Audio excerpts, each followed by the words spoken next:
আচ্ছা, যার যা সমস্যা মাইক অন করেই বলো, কোনো সমস্যা নেই যদি কোনো সমস্যা থাকে। প্রথম কতগুলি বেসিক বিষয় আমি একটু ক্লিয়ার করে দিই তোমাদের, যে বেসিক বিষয়গুলি ক্লিয়ার হওয়া প্রয়োজন। প্রথমত আমাদের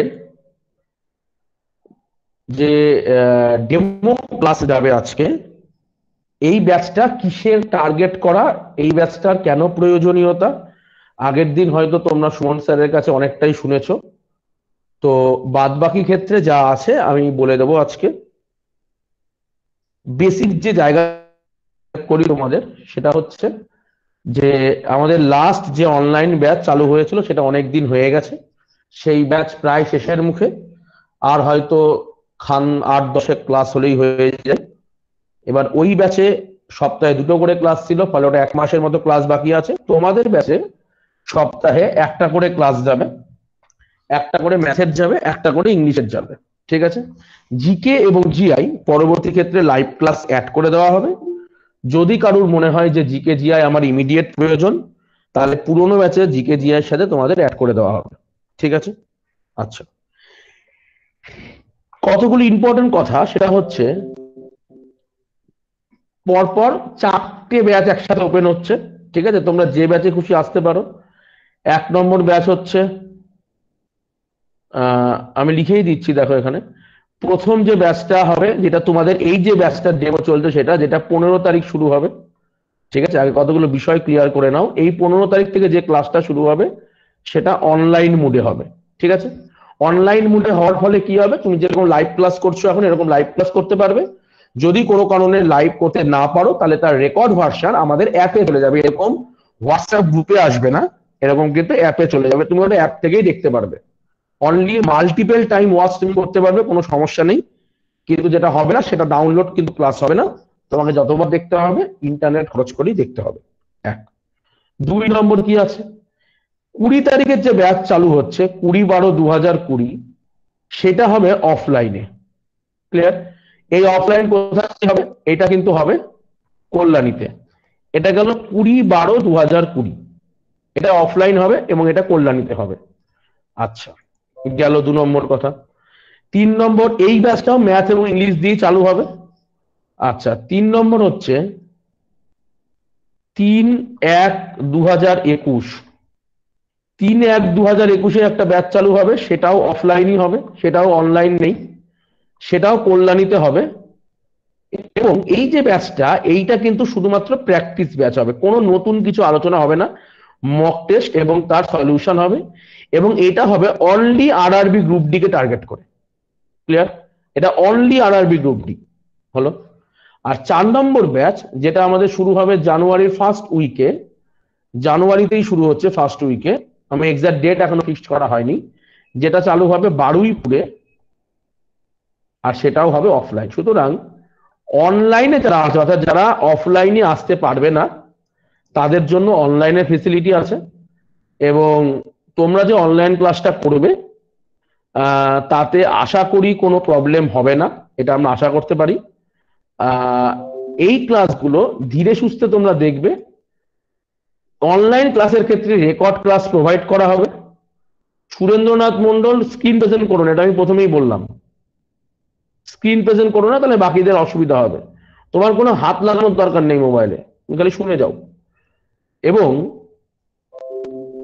আরআরবি গ্রুপ ডির প্র্যাকটিস ব্যাচে কিন্তু ম্যাথ থাকবে আর সায়েন্স থাকবে, মানে এই যে ব্যাচটা, এই ব্যাচটাই ম্যাথ আর সায়েন্স থাকবে। হলো?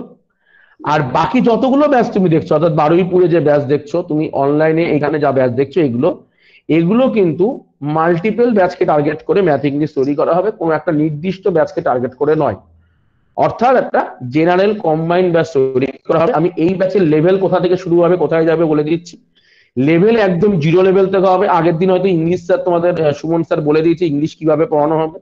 অঙ্কটা আমি বলে দিচ্ছি, আমার সাবজেক্ট যেহেতু অঙ্ক, অঙ্ক মোটামুটি জিরো লেভেল থেকে আমরা শুরু করব, একদম টপ লেভেল পর্যন্ত যাবো। এখানে টপ লেভেল বলতে কতটুকু বোঝানো হয়েছে, টপ লেভেল পর্যন্ত যাওয়া মানে এখানে আপ টু সিজিএল টিয়ার 2 পর্যন্ত বলে দেওয়া হয়েছে। এবার প্রশ্নটা হচ্ছে যে সপ্তাহে একদিন করে ক্লাস করে আমাদের ক্লাস শেষ করতে মোটামুটি 7 থেকে 8 মাস লাগবে।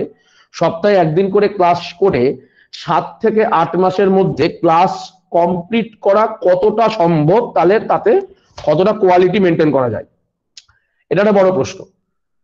তো এই ক্ষেত্রে আমি তোমাকে একটু বলি, তোমাদের যেটা হবে, তোমাদের মেটেরিয়ালে আমি চেষ্টা করছি ফুল সলভ দিয়ে দিতে।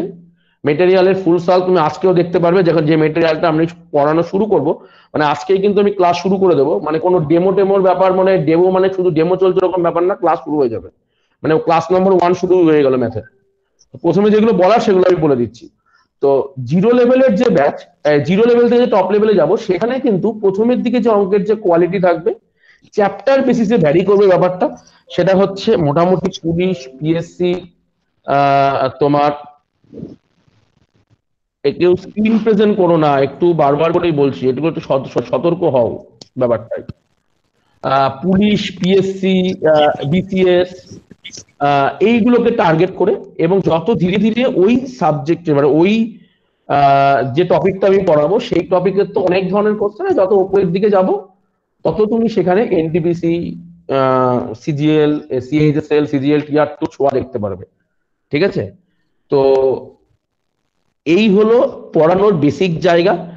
যাদের, বারবার বলে দিচ্ছি, যাদের মনে হবে যে ভাই আমি ওয়েস্ট বেঙ্গলের বাইরে আমি আর পরীক্ষা দেব না, দিলে ম্যাক্সিমাম রেলের গ্রুপ ডি, তোমাদের জন্য বলে দিচ্ছি, বা পুলিশের পরীক্ষা তোমাদের বলে দিচ্ছি, আমি যখন আমি ক্লাস করাবো আমি বলেই দেবো যে এই ব্যাচটা বা এই ক্লাসটা তোমার জন্য এখান থেকে এইটুকুই দরকার, আর ওই ব্যাচটা তোমার জন্য এখান থেকে এইটুকু দরকার, এটা আমি বলে দেবো। যারা এসএসসি কে টার্গেট করে প্রিপারেশন নিচ্ছ, বিশেষ করে তোমরা জানো যে সেন্ট্রাল গভর্নমেন্টের সেপ্টেম্বর মাস থেকে সিইটি চলে আসছে। সিইটি মানে কমন এলিজিবিলিটি টেস্ট হবে। এখানে এখানে কিন্তু তোমার আর রেলের বা এসএসসি বা ব্যাংকের আলাদা করে টিআর 1 হবে না সেপ্টেম্বরের পর থেকে, সেইটা কিন্তু সিইটির আন্ডারে হবে। সুতরাং সিইটি কে বেস করেই আমরা এখানে পড়াবো। মেন টার্গেট, যেখানে তোমার বিসিএস বলো, তোমার এসএসসি বলো, আশা করি কোনো আননোন কোশ্চেন দেখতে পারবে না, এটা আশা করতে পারি। আজকেও যে পরীক্ষা হলো আইসিডিএস, আমি যত অবধি কোশ্চেন দেখলাম আননোন কোনো কোশ্চেন নেই, করা উচিত, কারণ আমি একেবারে টপ লেভেল পর্যন্ত পুরোটাই করিয়ে দেবো। এইবার বাড়িতে যদি তুমি অঙ্ক না করো, তাহলে ভাই আমার ব্যাচে পড়ে তোমার কোনো লাভ নেই। ঠিক আছে? এটা মাথার মধ্যে ঢুকিয়ে নিতে হবে। প্রথমের দিকে আমি খুব ধীরে ধীরে যাব। আমি প্রথমে যে চ্যাপ্টারটা শুরু করব নাম্বার সিস্টেম। নাম্বার সিস্টেম আমি অনেক একটু ডেপথে পড়াবো, এর পেছনে কারণ কি আছে। নাম্বার সিস্টেমটাকে খুব ছোট করে পড়িয়ে দিয়ে ছেড়ে দেওয়া যায়, কিন্তু নাম্বার সিস্টেমটাকে আমি অনেক বেশি ডেপথে গিয়ে পড়াবো। ঠিক আছে? তো মোটামুটি আজকের ক্লাসটা নিয়ে 3 থেকে 4টে ক্লাস আমার লাগবে নাম্বার সিস্টেম শেষ করতে। সেই জায়গাটা আমি তোমাকে একটু বলে দিচ্ছি, যেটা সব থেকে ইম্পর্টেন্ট ব্যাপার। নাম্বার সিস্টেমটা কিন্তু তোমাদের খুব ভালো করে শিখতে হবে, বিশেষ করে আজকের ক্লাসটা। কারণ কিছু ডেফিনেশন না জানলে আমরা পরবর্তী ক্ষেত্রে যখন অ্যারিথমেটিকের অঙ্ক করব, তখন আমরা অপশন টেস্ট করব। মানে প্রথমে আমরা অ্যারিথমেটিকটাকে শিখবো, উইদাউট ফর্মুলা শিখবো, একদম শেষের দিকে যখন আমরা প্র্যাকটিস করব, তখন আমরা অপশনের মাধ্যমে কি করে খেলতে হবে বিষয়টাকে সেটা শিখবো। তাই জন্য তাড়াহুড়ো করা যাবে না, 1। 2 নম্বর হচ্ছে ম্যাথ ব্যাচে যেগুলো হবে না, সেটা হচ্ছে কোনো এক্স ধরে অঙ্ক, কোনো ডিরেক্ট ফর্মুলা, স্যার আমি অমুক বইতে দেখেছি, অমুক বইতে দেখেছি, হাবি জাবি এই সমস্ত জিনিসপত্র বলা যাবে না। ঠিক আছে? তো তার কারণ হচ্ছে যে এইটা কিন্তু একটা সাধনার বিষয়। তোমাকে যদি ফুল মার্কস তুলতে হয়, তাহলে তোমাকে ভাই ধীরে ধীরে মালটাকে ভালো করে শেখার দিকে মনোযোগ দিতে হবে। তাড়াহুড়ো করলে এই ব্যাচ তোমার জন্য পসিবল নয়। আমার সামনেই এত পরীক্ষা চলে এসছে, আপনি তাড়াতাড়ি করে টেনে দিন, এই সমস্ত জিনিসপত্র ভাই বলা যাবে না। ঠিক আছে? তো কারণ টেনে কিছু দেওয়া যাবে না। যেটা হবে ওয়ান টাইম হবে, ঠিকঠাক করে হবে, ভালোভাবে হবে, যাতে ওটা আবার তোমাকে দ্বিতীয়বার না পড়তে হয়। এই জায়গাটা একটু মাথায় রাখবে। ঠিক, ক্লিয়ার? আচ্ছা, অর্ণব বলছে আরআরবি এনটিপিসি হবে না। আরআরবি এনটিপিসি বহুকাল আগেই কমপ্লিট হয়ে যাবে, চাপ নেই কোনো। স্যার বলছিলাম যে এসএসসি জিডি কনস্টেবলের জন্য কাজে লাগবে কিনা। জিডি কনস্টেবলের জন্য কাজে লেগেও অনেক বেশি কিছু লাগবে, এটা কিন্তু রেগুলার ব্যাচ, বারবার বলছি। কারুর যদি মনে হয় যে আমি অনলি পুলিশ ব্যাচে জয়েন করতে চাই, আমার বেশি হাই দরকার নেই, আমি বারবার বলবো আমাদের যে অলরেডি পুলিশ ব্যাচ চলছে তুমি সেই ব্যাচে জয়েন করে দাও। তার কারণ এইখানে কিন্তু অনলি পুলিশ এই গল্প কিন্তু হবে না। এখানে কিন্তু জিরো লেভেল থেকে শুরু হবে, অনেকটা হাই লেভেলে গিয়ে শেষ হবে। ঠিক আছে? যতটা তোমাদের এক্সাম লেভেলে দরকার সেখানে গিয়ে শেষ করব, তার থেকে একটু বেশিই পড়িয়ে দেবো, যাতে তোমাদের কোনো সমস্যা না হয়। গেল। এবার তুমি অনলাইনের এই ব্যাচে পড়ো, তুমি অফলাইনে 20 তারিখের কল্যাণীর ব্যাচে পড়ো, মেটেরিয়াল এবং পড়ানোর কোয়ালিটি সেম টু সেম একই থাকবে। ঠিক আছে? কোথাও কোনো এক্সট্রা জিনিসপত্র হবে না। বা এখানে এই অফলাইনে কম হচ্ছে অনলাইনে বেশি হচ্ছে, বা অনলাইনে কম হচ্ছে অফলাইনে বেশি হচ্ছে, এরকম ভাবার কোনো কারণ নেই। অনলাইন অফলাইনে সেম মেটেরিয়ালে পড়ানো হবে, অনলাইন অফলাইনে সেম কোয়ালিটিতে পড়ানো হবে। অফলাইনটা তুমি সামনে থেকে দেখতে পাবে, অনলাইনের ক্ষেত্রে তোমার সুবিধা হচ্ছে যেটা তোমার রেকর্ড ভিডিও থেকে যাবে, যেটা অফলাইনে থাকবে না। রেকর্ড তুমি যখন ইচ্ছা তুমি দেখতে পারো। পরীক্ষার আগে মনে হলো রিভিশন দেওয়ার দরকার, এটা কিন্তু একমাত্র অনলাইনেই পসিবল, অফলাইনে পসিবল নয়। ঠিক আছে? তো এই হলো বিষয়। আমি একদম আজকের ক্লাসে ঢুকবো, নাম্বার সিস্টেম শুরু করব। তার আগে যদি কারোর কোনো অসুবিধা থাকে তুমি বলে নাও, আগে আমাকে বলে নিতে পারো। কারোর যদি কোনো জায়গায় বুঝতে অসুবিধা হয়, কি হবে কি বৃত্তান্ত, বলে নিতে পারো, আমি তারপর ক্লাস শুরু করব। স্যার বলছি অনলাইন ক্লাসটা থাকবে তো, মানে এখন থাকছে তো? অনলাইন ক্লাস যেটা অনলাইনে শুরু হয়েছে সেটা অনলাইনেই শেষ হবে, যেটা অফলাইনে শুরু হবে ওকে, সেটা অফলাইনে শেষ হবে। ঠিক ঠিক আছে, আছে? ঠিক আছে স্যার, ঠিক আছে, অনলাইন ঠিক আছে। বন্ধ হওয়ার কোনো পরিকল্পনা এই মুহূর্তে আমাদের নেই। যদি থাকতো তাহলে আমরা নতুন ব্যাচ চালনা করতাম না। ওকে, ওকে। আর আর কারোর কোনো প্রশ্ন? কোনো প্রশ্ন হলে করতে পারো, কোনো সমস্যা নেই, বলো। স্যার বলছি যে অফলাইনে ব্যাচ করে অনলাইনে রেকর্ড ভিডিওগুলো দেখা যাবে না? এই সুবিধাটা নিয়ে এখনো আলোচনা হয়নি আমাদের, সেটা চিন্তা ভাবনা করা হচ্ছে। অফলাইনের ক্ষেত্রে কিন্তু আমি একদম বলে দিচ্ছি, 20 তারিখের ব্যাচে 25 জনের পেমেন্ট হয়ে যাওয়ার পর ব্যাচ লক হয়ে যাবে। ঠিক আছে? কারণ ওখানে 45 জন বসে দেয়, কিন্তু কোভিড পরিস্থিতিতে আমরা 25 জনের বেশি বসতে পারবো না। 25 জনের পেমেন্টের পর ব্যাচ লক হয়ে যাবে, নেক্সট ব্যাচের জন্য ওয়েট করতে হবে। যদি 25 জন না পারে তাহলে সমস্যা নেই, যদি 25 জন ওভার হয়ে যায় তাহলে তোমাকে নেক্সট ব্যাচের জন্য ওয়েট করতে হবে। এটা মাথার মধ্যে ঢুকিয়ে নিতে হবে। বেশ, আর কারোর কোনো প্রশ্ন? স্যার বলছিলাম অনলাইনে বেচে কি স্টাডি মেটেরিয়াল পাওয়া যাবে? অনলাইনে এবং অফলাইনে সেম স্টাডি মেটেরিয়াল পাওয়া যাবে, কোনো চাপ নেই। অফলাইনে জেরক্স করিয়েই দেওয়া হবে। আর অফলাইনের অনলাইনের ক্ষেত্রে যেটা আমি পড়াবো, যেটা তুমি দেখতে পাচ্ছ স্ক্রিনে, এই যে পুরো পিডিএফটা তোমাকে অ্যাপের মধ্যে দিয়ে দেওয়া হবে। অ্যাপের মধ্যে আমি হয়তো প্রথম দিন ডেমো বলে হয়তো আমি গ্রুপে দিয়ে দেবো, কিন্তু পরবর্তী ক্ষেত্রে যারা যারা কন্টিনিউ করবে তাদের অ্যাপে নিয়ে আসা হবে, এবং অ্যাপের মধ্যে এই পিডিএফ এবং ভিডিও ক্লাসের রেকর্ড পুরোপুরি দিয়ে দেওয়া হবে। মক টেস্ট অ্যাপেই হবে। মক টেস্ট কিন্তু ভাই এখনই হবে না, অনেকটা এগিয়ে নেবো সিলেবাস, তারপর তারপর আর হ্যালো, বলো। বলছিলাম যে ম্যাথের জন্য কত লাগবে, মানে ইংলিশ বাদ দিয়ে ফিজ? কি বললে বুঝতে পারলাম না। মানে ইংলিশ বাদ দিয়ে ম্যাথের জন্য, শুধুমাত্র ম্যাথের জন্য ফিজ কত লাগবে? এই ব্যাচটা ম্যাথ এবং ইংলিশের ক্ষেত্রে সেম ফিস করা হয়েছে। তুমি অনলি ম্যাথ পড়লো 500 পড়বে, অনলি ইংলিশ পড়লো 500 পড়বে, ম্যাথ ইংলিশ পড়লো 500 পড়বে। এবং প্রথম মাসে 1000 পেমেন্ট করতে হবে, যেটা তারপরের মাসে তোমার যখন জানুয়ারির 15 তারিখে যাবে, অনলাইনের ক্ষেত্রে 500 পেমেন্ট করতে হবে, অফলাইনের ক্ষেত্রে 700 পেমেন্ট করতে হবে। ম্যাথ ইংলিশ, ম্যাথ পড়ো না ইংলিশ পড়ো না ম্যাথ ইংলিশ দুটোই পড়ো, সেটা দেখা হবে না। ব্যাচটা একসাথে করে দেওয়া হয়েছে। তোমাকে দুটো রেকর্ডই দিয়ে দেওয়া হবে, বা তোমার যেটা দরকার তুমি সেটা দেখবে, কোনো সমস্যা নেই। আর আর সপ্তাহে দুদিন? সপ্তাহে দুটো ক্লাস, একটা ম্যাথ একটা ইংলিশ। কি কি বার স্যার? তোমাদের অফলাইন ব্যাচটা রবিবার করে হবে। আর অনলাইন ব্যাচটা সম্ভবত 15 তারিখটা কি বার পড়ছে দেখো, ওই ওই ডেটে হবে। 15 তারিখটা মঙ্গলবার পড়ছে, মঙ্গলবার করে হবে ওটা। টাইমটা আমি বলে দেবো গ্রুপের মধ্যে। একদিনেই কি ইংলিশ আর ম্যাথ না একদিনেই না, ক্লাস হবে একদিন তো? ম্যাথ হবে, একদিন ইংলিশ হবে। আমি ম্যাথটা বললাম ওটা, আর একদিন পর হয়তো ইংলিশ হবে। আমি গ্রুপের মধ্যে কালকে সকালবেলার মধ্যে রুটিনটা পাঠিয়ে দেবো। ও আচ্ছা। বেশ, আর আর কারোর কিছু প্রশ্ন? ক্লাস কারোর বিকেলেই হবে তো স্যার? হ্যাঁ, বলো বলো বলো বলো, কি বলছো? যার যা প্রশ্ন আছে বলো, নাহলে ক্লাস আমি শুরু করে দেবো। বেশ, আমার মনে হচ্ছে আর কারোর প্রশ্ন নেই, তাহলে আমি একটু ক্লাস শুরু করি এবার। ক্লাস শুরুর আগে তো অফলাইন ব্যাচ যা বললাম বললাম, একটু বলি। আমাদের যে ম্যাথের সিলেবাস, আমি একদম প্রথম স্লাইডে চলে আসি, তোমরা নিশ্চয়ই দেখতে পাচ্ছ। ঠিক আছে। পিডিএফ এ দেখো খাতা খুলে লেখার ভাই কোনো দরকার নেই, পুরো টাইপ মেটেরিয়াল পিডিএফ আকারে তুমি পেয়ে যাবে, খাতা খুলে লেখার কোনো প্রয়োজন নেই। ঠিক আছে, ক্লাসের মধ্যে, তার কারণ ক্লাসে তুমি ফুল মনোযোগ দেবে পড়াটা শোনাতে এবং বোঝাতে। ক্লিয়ার? আচ্ছা, এইবার আমি বলি কতগুলো জিনিস। এখন যদি মনে হয় যে আবছা দেখতে পাচ্ছ, তাহলে ইন্টারনেটের কোনো প্রবলেম হতে পারে, যখন রেকর্ড দেখবে আর এর পিডিএফ পেয়ে যাবে তখন আর আবছা মনে হবে না। আচ্ছা, এইবার একটু বলে দিই যে আমাদের যে ম্যাথের যে সিলেবাস, ম্যাথে আমাদের দুটো পার্ট আছে। ঠিক আছে, ম্যাথে আমার দুটো পার্ট আছে, একটা হলো অ্যারিথমেটিক মানে পাটিগণিত, আর একটা হলো অ্যাডভান্স। অর্থাৎ অ্যারিথমেটিক একটা পোর্শন আর অ্যাডভান্স ম্যাথ একটা পোর্শন, তো দুটো পোর্শনের উপর আমরা অঙ্ক করব। ক্লিয়ার?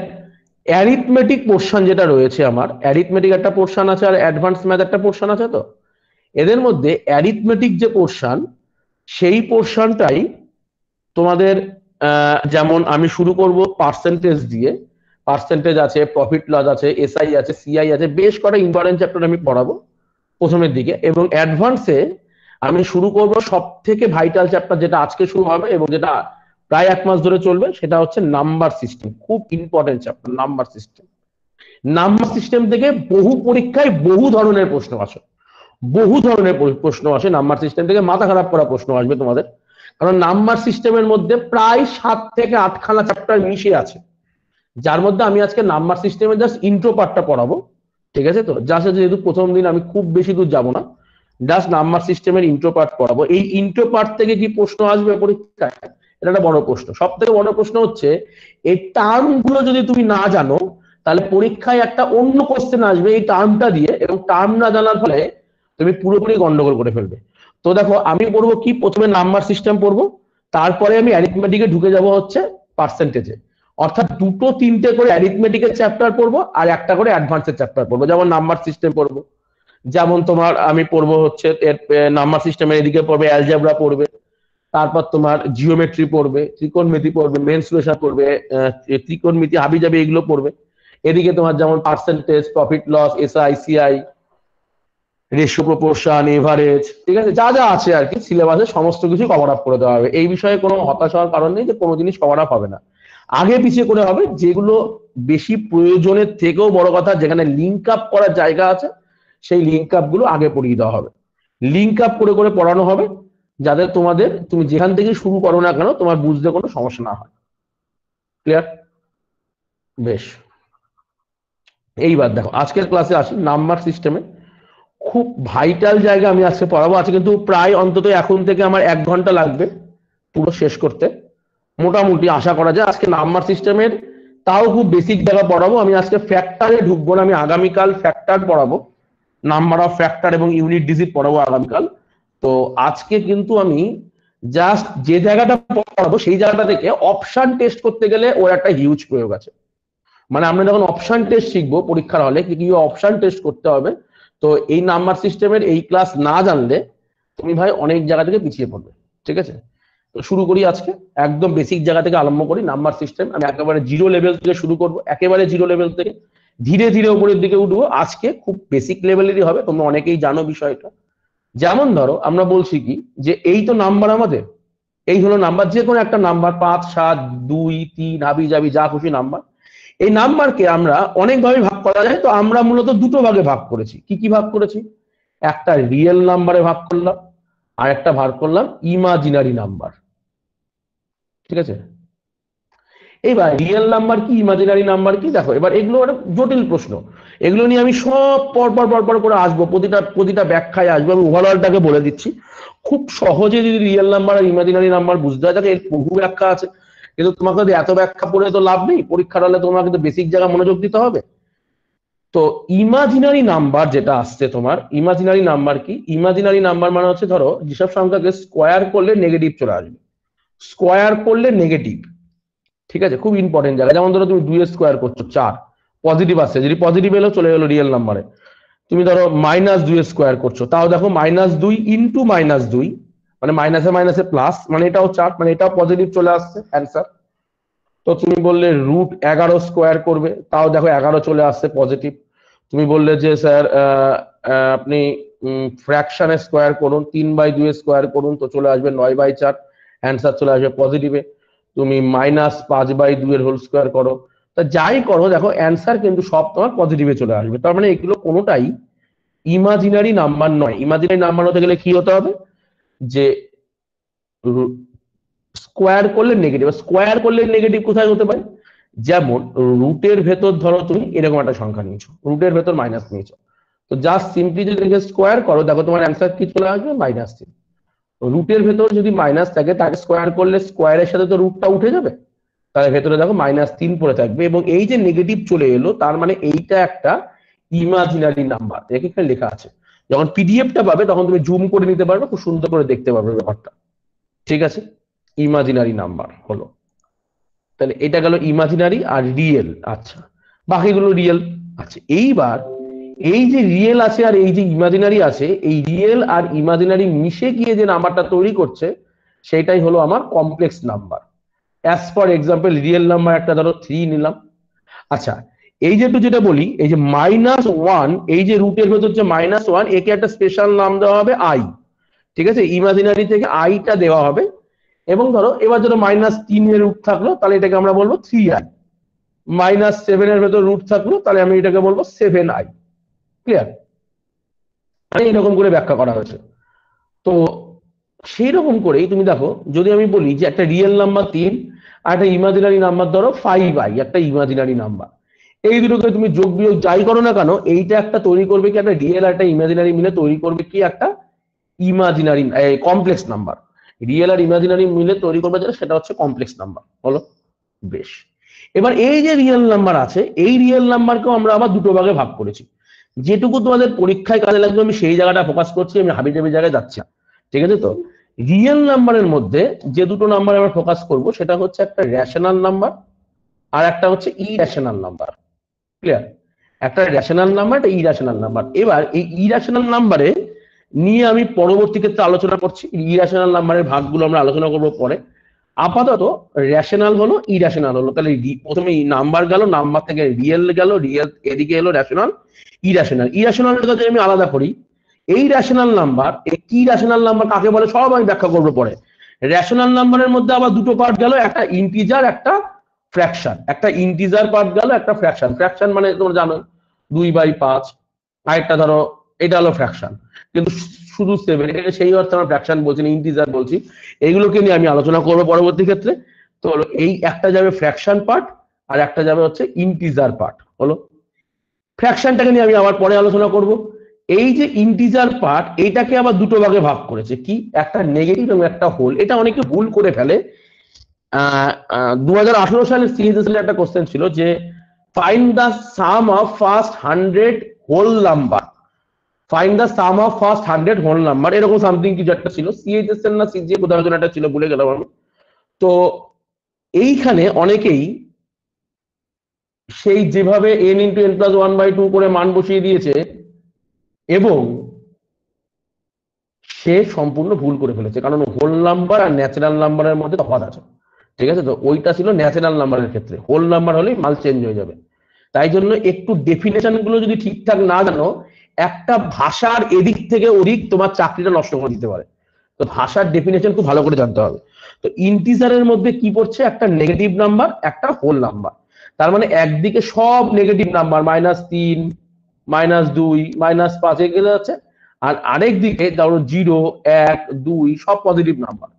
এই পজিটিভ নাম্বার তো 1 থেকে শুরু হতে পারতো, তাহলে 0টাও ইনক্লুড করা হয়েছে, কারণ 0 কিন্তু একটা হোল নাম্বার। এটাই বলছে যে হোল নাম্বার, আমি নেগেটিভ থেকে পরে আসবো, হোল নাম্বার থেকে যখন দুটো ভাগ হয়ে যাচ্ছে, একটা হচ্ছে 0, একটা হচ্ছে ন্যাচারাল নাম্বার। তার মানে যে 0, 1, 2, 3 এগুলো সবই হচ্ছে তোমার হোল নাম্বার। এর মধ্যে 0টাকে যদি বাদ দিয়ে দাও, তাহলে এইটুকু পার্ট পড়ে থাকবে কি, ন্যাচারাল নাম্বার। বাকি 0 বাদে যে নম্বরগুলো পড়ে আছে সেই নাম্বারগুলো হচ্ছে আমার ন্যাচারাল নাম্বার। হলো, বেশ।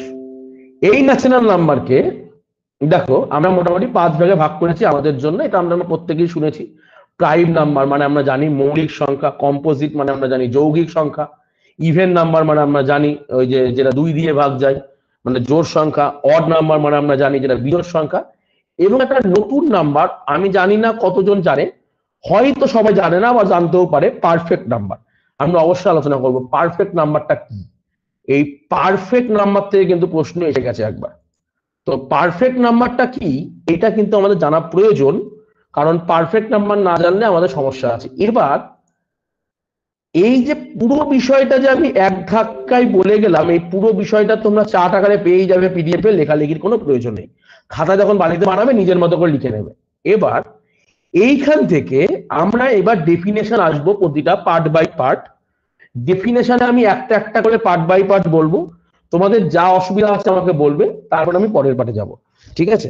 তো আগে আমাকে বলো, এইটুকু যে বললাম এটুকুর মধ্যে কি কোনো বোঝার অসুবিধা আছে? থাকলে আমাকে বলে দাও, তাহলে বলো, না একবার বলে দিচ্ছি।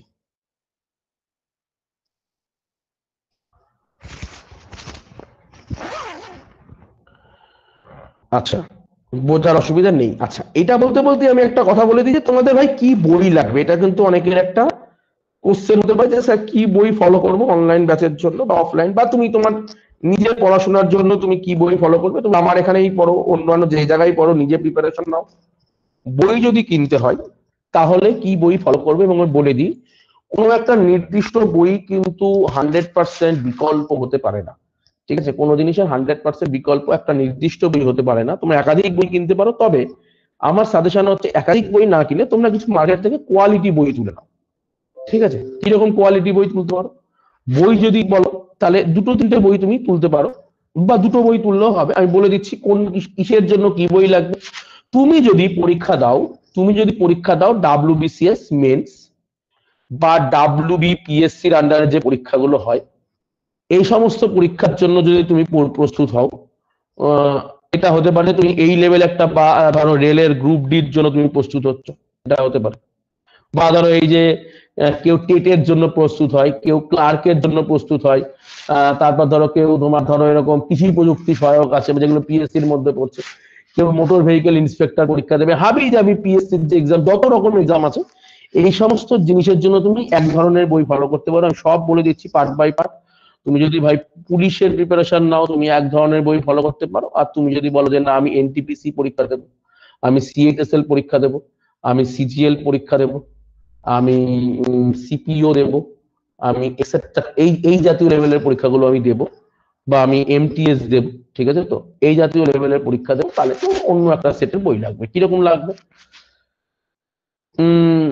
তুমি যদি এই সেটের মধ্যে পড়ো যে আমি এই সেটের মধ্যে পরীক্ষা দেবো, আচ্ছা সবার আগে বলে দিই, ব্যাংকের প্রিপারেশন কিন্তু আমার এখানে হবে না।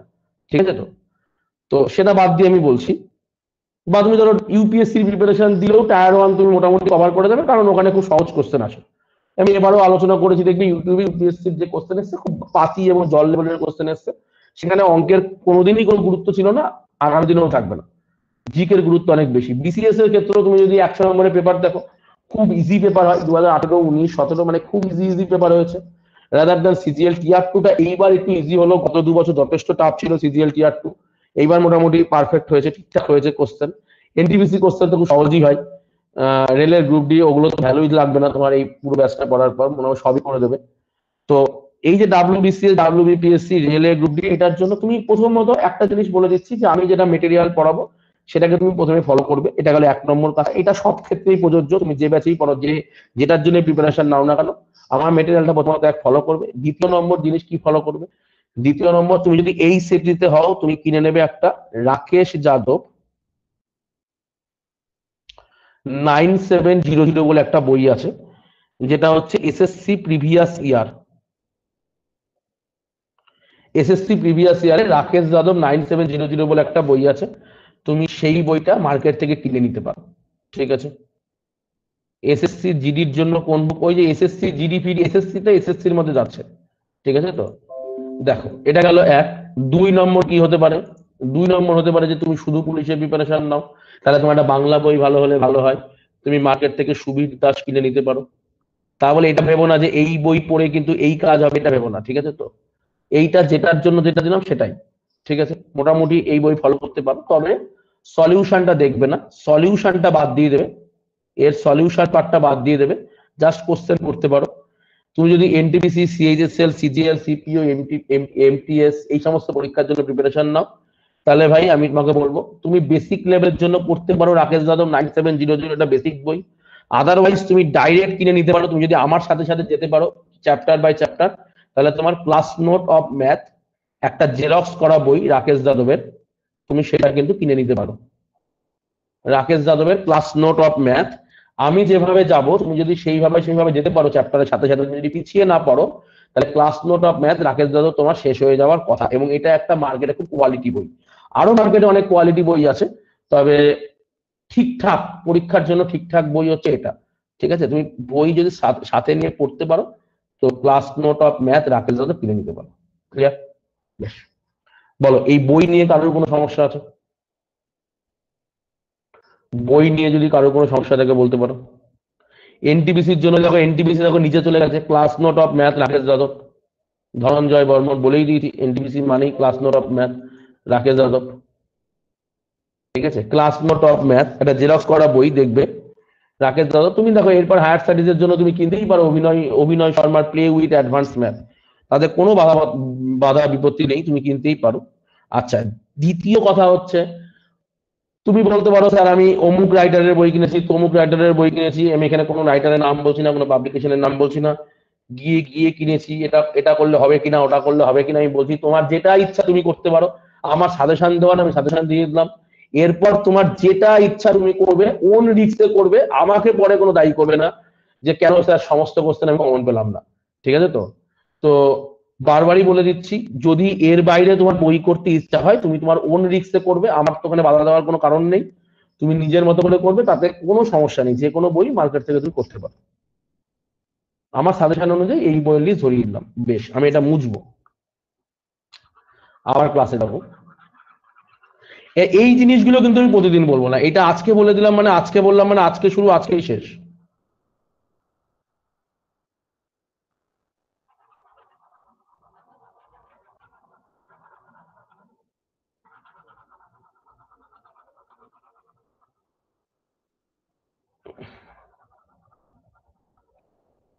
দাঁড়াও।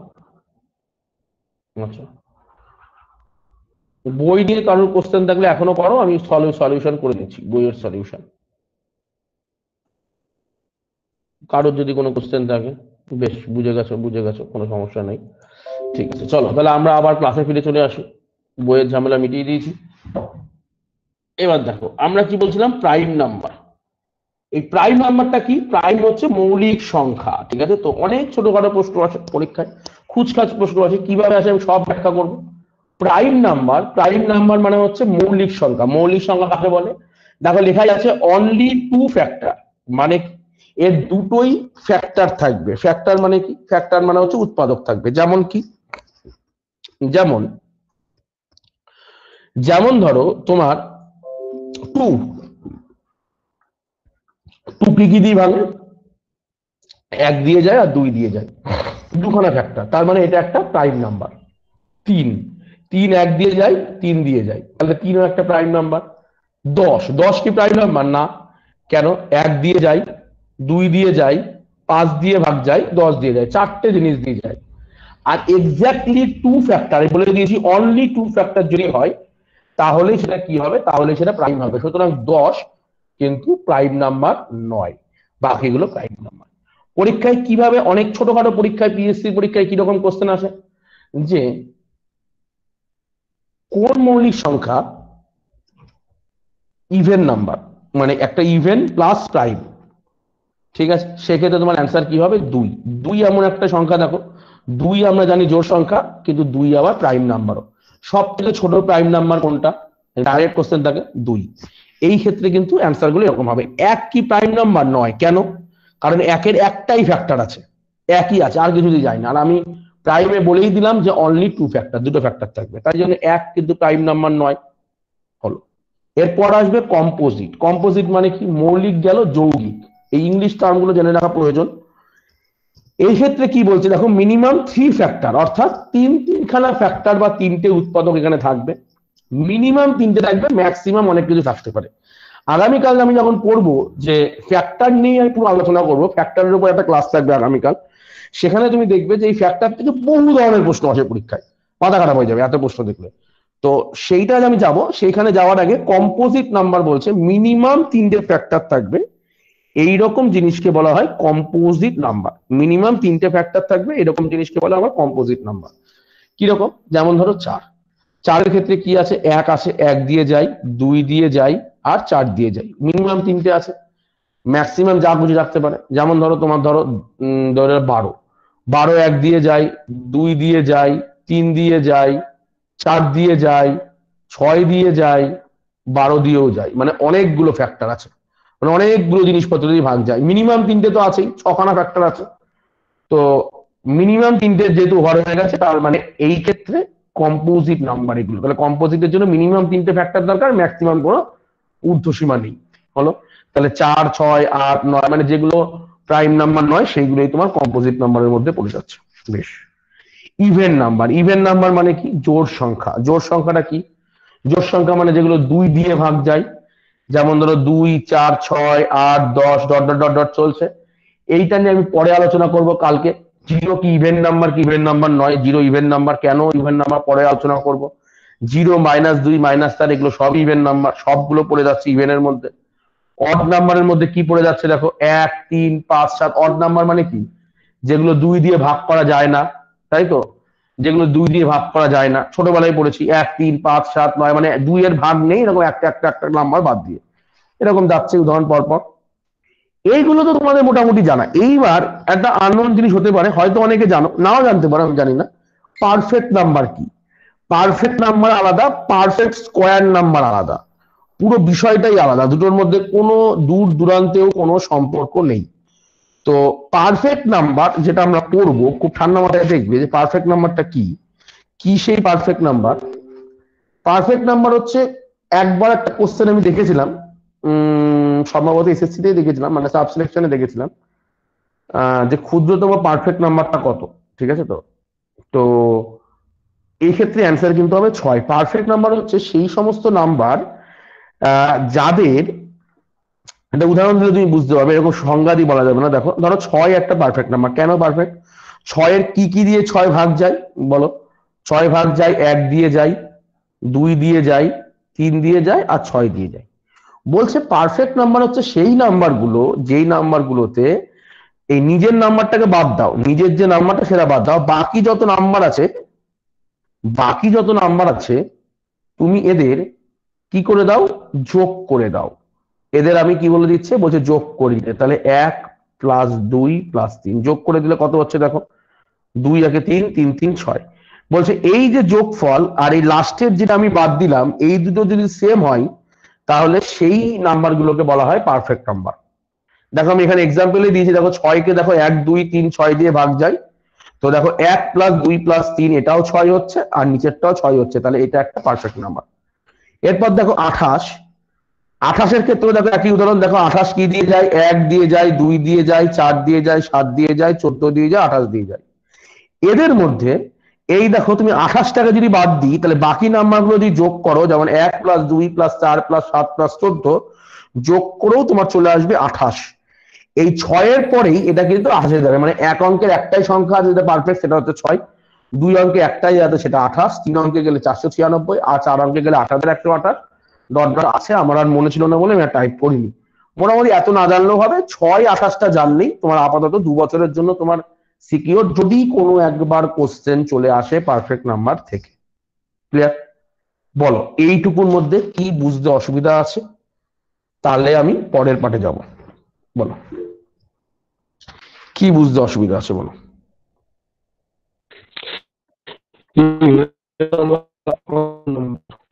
শুনতে পাচ্ছি না, বলো কি বললে। তুমি একটু টাইপ করে দাও, যদি নেটে সমস্যা। অড নাম্বার আর ইভেন। তুমি একটু টাইপ করে দাও, টাইপ করে দাও, তোমার কথাটা স্পষ্ট শোনা যাচ্ছে না, একটু টাইপ করে দাও। স্যার একটু জুম হতে পারে নাকি আর একটু? জুম তো হবে না, জুম তো হবে না। তোমার লেখার তো কোনো দরকার নেই, আমি বারবার করে বলছি যে লেখার কোনো দরকার নেই, আমি পিডিএফ পেয়ে যাব। Odd and even. আচ্ছা বুঝিয়ে দিচ্ছি, আমি পুরো পিডিএফ পেয়ে যাবে, পিডিএফ এর মধ্যে সব লেখা থাকবে, সেখান থেকে তুমি খাতায় নোট করে নিও, জেরক্স করে নিও, অনেক ভালো। এখন পুরোপুরি বোঝার দিকে মনোযোগ দাও, খাতায় লিখার দিকে মনোযোগ দিয়ে কোনো লাভ নেই। এই মাল আমি দিয়েই দেবো তোমাদের, তোমাদের কোনো চাপ নেই, এটা আমি রেখে দেবো না, তোমাদের অসুবিধার কোনো কারণ নেই, আমি তোমাদের দিয়েই দেবো। এই প্রথম দিনের মেটেরিয়ালটা তো আমি সব জায়গা থেকে দিয়ে দেবো, পরের দিনের মেটেরিয়াল গুলো তোমরা একদম একের মধ্যে পেয়ে যাবে। আচ্ছা বেশ, অর্ডার ইভেন্ট, অর্ডার ইভেন্টটা তুমি বুঝতে পারো কেন, কি ব্যাপার, কি সমস্যা আছে অর্ডার ইভেন্টে? অর্ডার ইভেন্ট কি বলছে দেখো, অড নাম্বার মানে কি, অড নাম্বার মানে দাও নড়ে কেন,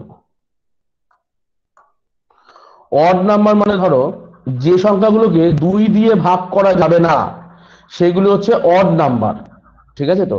আর যে সংখ্যাগুলোকে 2 দিয়ে ভাগ করা যাবে সেইগুলি হচ্ছে তোমার ইভেন নাম্বার। যেমন ধরো 2 কে তো 2 দিয়ে ভাগ করলে চলে যায়, তাহলে 2 একটা ইভেন নাম্বার। যেমন ধরো 10 কে তো 2 দিয়ে ভাগ করলে চলে যায়, তাহলে 10 একটা ইভেন নাম্বার। বা 11 কে 2 দিয়ে কাটলে তো পয়েন্টে চলে আসবে, 11 কে 2 দিয়ে কাটলে তো কাটাকুটি যায় না, পয়েন্টে চলে আসবে। এই ক্ষেত্রে এইগুলো হচ্ছে অড নাম্বার, আর যেগুলো ডাইরেক্ট কেটে যাবে সেগুলো হচ্ছে ইভেন নাম্বার, জোড় সংখ্যা বিজোড় সংখ্যা। ক্লিয়ার? আচ্ছা, আর কারোর কোনো প্রশ্ন?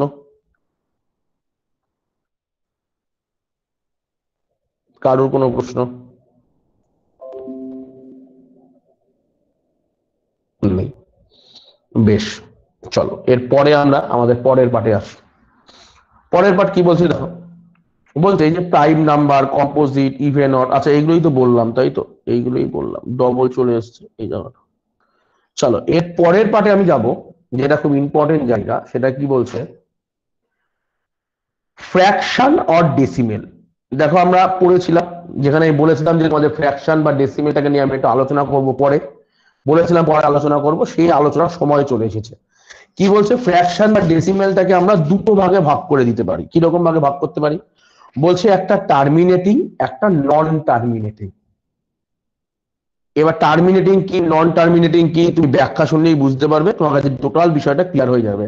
এবং এখান থেকেই কিন্তু আমরা তৈরি করব রেশনাল নাম্বারের কনসেপ্ট, ঠান্ডা মাথায় দেখতে থাকো, ঠিক আছে তো। তো ফ্র্যাকশন বা ডেসিমেল দুটো ভাগ হচ্ছে, টার্মিনেটিং নন টার্মিনেটিং। এই যে টার্মিনেটিং নাম্বারটা আছে, এই যে টার্মিনেটিং নাম্বারটা আছে, টার্মিনেটিং মানে কি, যে নাম্বার শেষ হয়ে যাচ্ছে, টার্মিনেট করা যাচ্ছে, থেমে যাচ্ছে। যেমন কি, যেমন দেখো প্রথমে অপশন দেওয়া আছে 0.2, এখানে তো থেমে গেল, নাম্বারটা শেষ। এমনিতেই ফ্র্যাকশন, দেখো ফ্র্যাকশন মানে কি, এটা তো 1/5, 1/5 কে করলে কি আসছে তোমার, দেখো 0.2 আসবে, তাই তো, 0.2 আসবে 1/5 মানে। তো এইটা ফ্র্যাকশন, 1/5 হলো ফ্র্যাকশন, 0.2 একটা ডেসিমেল নাম্বার। তো বলছে এই ফ্র্যাকশন হোক ডেসিমেল হোক যাই হোক, যে সংখ্যাগুলোকে থামিয়ে দিতে পারবে সেটা টার্মিনেটিং। থামিয়ে দিতে পারবে বাই ফোর্স নয়, নিজের ইচ্ছাই থেমে যাবে, যেন আর কাটাকুটি যাবে না, 0.2 থেমে গেল, বা ধরো 0.42 থেমে গেল, বা ধরো 1.71 থেমে গেল, এখানেই শেষ। কোন একটা অ্যান্সার 1.71, প্রায় এর কোনো গল্প নেই, এটাই অ্যান্সার। যদি এরকম হয় সেই সংখ্যাগুলোকে আমরা বলবো টার্মিনেটিং নাম্বার। পরীক্ষা হলে যখন ডাইরেক্ট টার্মিনেটিং একটা টার্ম ইউজ করে দেবে, তোমার যদি অভিজ্ঞতা না থাকে তুমি কিন্তু পরীক্ষা হলে কোশ্চেন করে বুঝতেই পারবে না কি বলতে চেয়েছে, ঠিক আছে তো। গেল নন টার্মিনেটিং, যেগুলো এরকম করে থামানো যাবে না, মানে প্রাকৃতিক উপায়ে থেমে যাবে না, উইদাউট ফোর্সে থামবে না, সেগুলোকে বলে নন টার্মিনেটিং। এদেরকে নিয়ে ভাগ করতে গিয়ে দেখা যাচ্ছে এদেরকেও আবার দুটো ভাগে ভাগ করা যাচ্ছে, নন টার্মিনেটিং কে কি ভাগে ভাগ করা যাচ্ছে, একটা হচ্ছে রিপিটেটিং, একটা হচ্ছে নন রিপিটেটিং। ক্লিয়ার? একটা রিপিটেটিং, একটা নন রিপিটেটিং, দুটো ভাগে ভাগ করতে পারছি নন টার্মিনেটিং কে। হলো, এবার এটা তাহলে প্রশ্ন কি, রিপিটেটিং কি নন রিপিটেটিং কি? দেখো যে নাম্বার গুলোকে দেখো 0.3333 চলছে, 3 তুমি এরকম অনেক নাম্বার দেখবে 0.3333 চলেই যাচ্ছে, ঠিক আছে তো। সেটাও তো একটা ফ্র্যাকশন হতে পারে, 1/3 এর ফ্র্যাকশন কত হবে, 0.3333 চলে যাবে।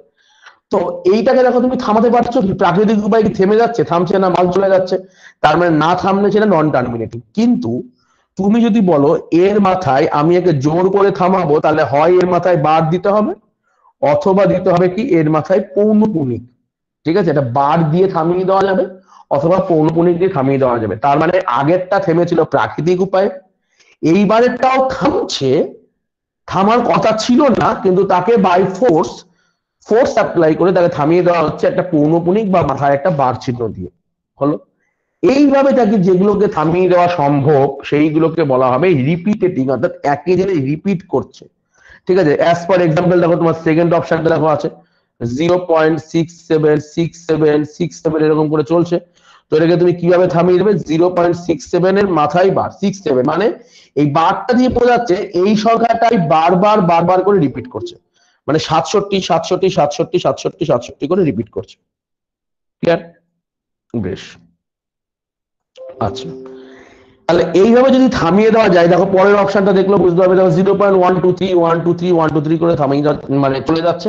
এটাকে বাই ফোর্স থামিয়ে দিতে মাথার উপর আমার একটা কি দিতে হচ্ছে, একটা বার দিতে হচ্ছে, দিয়ে এটাকে আমি থামিয়ে দিতে পারছি। এটা হলো রিপিটেটিং। আর কি নন রিপিটেটিং, মানে কি থামানো যেগুলো যাবে না সেগুলো নন টার্মিনেটিং এর মধ্যে পড়েছে, প্রাকৃতিক উপায়ে থামছে না। যেগুলো প্রাকৃতিক উপায়ে থামছে না সেইটাকেও আমি বাই ফোর্স থামিয়ে দিয়েছি রিপিটেটিং এ, এবং যেগুলোকে কোনোভাবেই থামানো যাবে না সেইটা হবে নন রিপিটেটিং। যেমন ধরো 0.12456798495, কোনো মিলই নেই, কোনোটার সাথে কোনো মিল নেই যে তুমি একই জিনিস যে পরপর পরপর যাবে, এরকম করে তুমি কোনো মিলই খুঁজে পাচ্ছ না। সেই রকম ক্ষেত্রে সংখ্যাগুলোকে বলবে কি নন রিপিটেটিং, অর্থাৎ এগুলোকে থামানো যাচ্ছে না। এবার এগুলো কি কাজে লাগবে সেটা পরের স্লাইডে দেখবো। নন রিপিটেটিং কে তুমি কোনোভাবেই থামাতে পারবে না, রিপিটেটিং কে তুমি তাও বাসায় পৌনঃপুনিক গিয়ে থামিয়ে দিতে পারবে, আর টার্মিনেটিং কে এটা প্রাকৃতিক উপায়ে থেমে যাবে। এই হলো তিনটে বিষয়ের ব্যাখ্যা। এগুলোকে নিয়ে আমি পরের স্লাইডে আসবো। তার আগে বলো যে এইটুকু বুঝতে কি কোনো অসুবিধা আছে নাকি, বলো। স্যার লাস্টেরটা একটুখানি বলে দেবেন আর একবার, নেটের প্রবলেমের জন্য শুনতে পারি। আচ্ছা, বেশ, লাস্টে আমি বলেছি যে নন রিপিটেটিং ডিজিট, নন রিপিটেটিং ডিজিট মানে যেগুলো ডিজিট গুলো আর রিপিট হবে না, অর্থাৎ তুমি কোনোভাবেই প্রাকৃতিক উপায়েও তারা থামবে না, দুই হচ্ছে তাদের বাই ফোর্স করেও থামাতে পারবে না, সেই জিনিসগুলো হচ্ছে নন রিপিটেটিং ডিজিট। এই নন রিপিটেটিং কি জিনিস তৈরি করবে সেটা আমি নেক্সট স্লাইডে দেখবো। তার আগে জাস্ট কাকে বলে আমি জাস্ট সেই জায়গাটা আমি হিসাব করলাম, আর আমি কিছু বলিনি, এইটুকুই বলেছি। এরপরে আমি যাবো পরের স্লাইডে। কারণ এইটুকুর মধ্যে কোনো অসুবিধা বলে নাও, কোনো অসুবিধা নেই। চলো পরের কোশ্চেন বা পরের স্লাইড কি বলছে দেখো। বলছে এই যে রিপিটেটিং আর নন রিপিটেটিং এর মধ্যে এবার এটা কিভাবে রিপ্রেজেন্ট করা যাবে, ঠিক আছে? তো কিভাবে রিপ্রেজেন্ট করা যাবে, এইটা একটু টাইপে এরর এসছে, এটা একটু বাদ দাও, আমি টাইপ এরর এসছে আমি পরে ঠিক করে দেবো তোমাদের যখন দেবো আমি। তো যেটা ব্যাপার সেটা হচ্ছে রিপিটেটিং এর মধ্যে কিভাবে রিপিটেটিং কে ইউজ করা যেতে পারে। যেমন ধরো অ্যাজ ফর এক্সাম্পল আমি বলছি যে কিরকম বলছি, যেমন ধরো 0.320000 চলছে, তাহলে এটাকে তুমি কিভাবে করবে? তুমি বলবে স্যার এটা 32/100 হয়ে গেল। তুমি যদি বলো স্যার 0.727272 চলছে, তুমি এটাকে কি বলবে? 72/99। এটা প্রশ্ন, যে প্রশ্নটা হচ্ছে এই ক্ষেত্রে আমি 100 দিয়ে ভাগ করলাম আর এই ক্ষেত্রে আমি 99 দিয়ে ভাগ করলাম কেন? এটা একটা বড় প্রশ্ন। তার মানে যেখানে তোমার পৌনঃপুনিক যাবে, দেখো এটা তো 72 রিপিট করছে, তাহলে 72 এর মাথায় পৌনঃপুনিক হবে, আর পৌনঃপুনিক তুলতে গেলে ওখানে আমি 99 ইউজ করবো। এবার ব্যাপারটা হচ্ছে যে এইগুলো নিয়ে আমি পরে বিস্তারিত আলোচনা করবো। এবার প্রশ্নটা হচ্ছে কেন, হোয়াই। যেমন ধরো এখানে যেমন 0.5555 যাচ্ছে, তার মানে এটা পাশের মাথায় পৌনঃপুনিক, আর পৌনঃপুনিককে উঠিয়ে দিয়ে যে ফ্র্যাকশনে রিপ্রেজেন্ট করতে হয় তাকে আমরা নিজেরা 9 দিয়ে রিপ্রেজেন্ট করবো। দুটো সংখ্যা থাকলে 99, তিনটে সংখ্যা থাকলে 999 দিয়ে রিপ্রেজেন্ট করবো, এরকম করে রিপ্রেজেন্ট করবো। প্রশ্নটা হচ্ছে হোয়াই, কেন। দেখো কেনটা যদি ক্লিয়ার করো, সাপোজ আমি তোমাকে বলি, আমি এই উদাহরণটাই নিই, 3 নম্বর উদাহরণটাই নিই, 0.3333, ধর এরকম একটা অ্যান্সার নিলাম, এটাকে আমি ধরো এক্স ধরলাম, ঠিক আছে? এটা 5 আছে 3 আছে, একই গেল, আমি ধরে নিলাম এই মানটার এক্স, এবং খুব ঠান্ডা মাথায় দেখবে। এইবার তোমার মনে হলো যে একে আমি বোথ সাইডে 10 দিয়ে গুণ করবো, 10 দিয়ে গুণ করা মানে কি একটা পয়েন্ট সামনে চলে যাবে, তাই তো? তার মানে কি হয়ে যাবে 3.3333 চলছে, আর এখানে কি চলে আসবে দেখো 10x। খুব ঠান্ডা মাথায় দেখবে, তাড়াহুড়ো করবে না। এবার তোমাকে যদি বলে যে 2.5, তুমি কিভাবে লিখবে? তুমি লিখতে পারবে এটা 2 প্লাস 0.5, মানে ধরো একটা পরীক্ষায় তুমি পেয়েছো 2 একটা কোশ্চেন, আর একটা কোশ্চেনে পেয়েছো হাফ, তাহলে মিলে কত পেয়েছো 2.5। তার মানে মিলে যেটা হয় সেটাকে আমি এইভাবে ভাগ করতে পারি আলাদা আলাদা করে। তাহলে এখানে যেটা 3.333 গেছে এটাকে আমি এইভাবে ভাগ করতে পারি 3 প্লাস 0.3333 ডট ডট ডট চলছে এরকম ইজিক্যাল 10x ছিল। এবার দেখো এই যে 0.3333 যে চলছে এইটার মানই তো আমার কি ছিল এক্স ছিল, তাই তো এক্স ছিল। তাহলে আমি বলতে পারি যে 3 প্লাস এক্স ইজিক্যাল টু কি 10x। এক্সটাকে তুমি একদিকে নিয়ে নাও, 3 ইজিক্যাল টু কি হলো 9x, আর x ইজিক্যাল টু দেখো কি চলে এলো 3/9। ক্লিয়ার? দেখো এই যে নিচে চলে এলো আমার ডিভাইডেড বাই 9। তার মানে যখনই আমি ফ্র্যাকশন যখনই আমি তুমি পৌনপুনিক তুলবো তখনই তোমার ডিভাইডের নিচে 9 চলে আসবে। তুমি যদি 2 অঙ্কে করতে তাহলে আমি দেখতে এখানে 100 দিয়ে গুণ করতাম, তো 100 মাইনাস 9 99 চলে আসতো। ক্লিয়ার? বলো এইটুকু না বুঝলে বলো। আর তুমি যদি কোনো ফ্র্যাকশন না থাকে, যেমন ধরো তোমার আছে ধরো 0.35, তো এটা কিন্তু নর্মাল 35/100, কিন্তু যখনই তোমার 0.35 এর মাথায় পৌনপুনিক চলে আসবে তখন কিন্তু সেটা হয়ে যাবে 35/99। দুটোর মধ্যে কিন্তু সামান্য একটু তফাৎ আছে। বলো এইটুকু না বুঝতে পারলে বলো, তাহলে আমি পরের স্লাইডে যাব।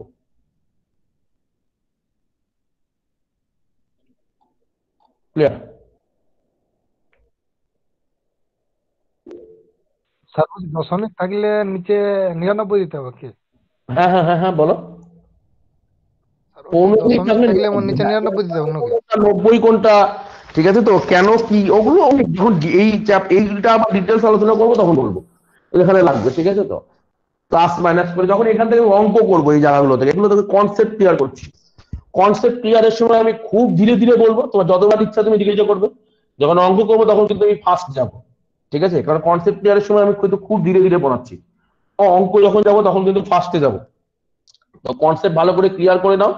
অঙ্কটা কিন্তু আমরা কিন্তু সমস্তটা চেষ্টা করবো ঠিকঠাক ভাবে তৈরি করার। কতগুলো জিনিস তোমরা দেখবে না, অ্যারিথমেটিক যখন করবে বারবার মাথায় রাখবে ফর্মুলা, রেডিমেড ফর্মুলা এক্স, এই জিনিসগুলো কিন্তু অ্যাভয়েড করবে, বারবার বলছি। যখন তুমি অ্যারিথমেটিক করবে অ্যাডভান্স ম্যাথে কিছু ফর্মুলা লাগবে, যেখানে যেটা লাগবে সেটা অবশ্যই বলে দেবো। আচ্ছা তুমি কি জায়গাটা বুঝতে পারোনি, কোন জায়গাটা বুঝতে পারোনি বলো, কোন জায়গা রিপিট করতে হবে তুমি বলো, যেটা মেসেজ করলে একটু আগে বলো কি কোন জায়গাটা রিপিট করতে হবে।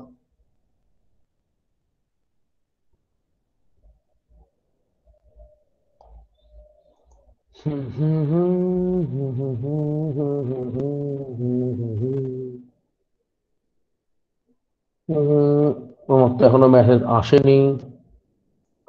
ঠিক আছে মেসেজ পাঠাও, আমি দেখে দিচ্ছি, রিপিট করে দেবো, অসুবিধা নেই। এইবার যেটা খুব ভাইটাল জায়গা আমার চলে আসছে রেশনাল নাম্বার আর ইরেশনাল নাম্বার। আমরা যে ছকটা আমি প্রথমে দেখিয়েছিলাম সেই ছকের ব্যাক স্টেজ থেকে ওপরের দিকে উঠছি। ঠিক আছে, ব্যাক স্টেজ থেকে ওপরের দিকে উঠছি আমি।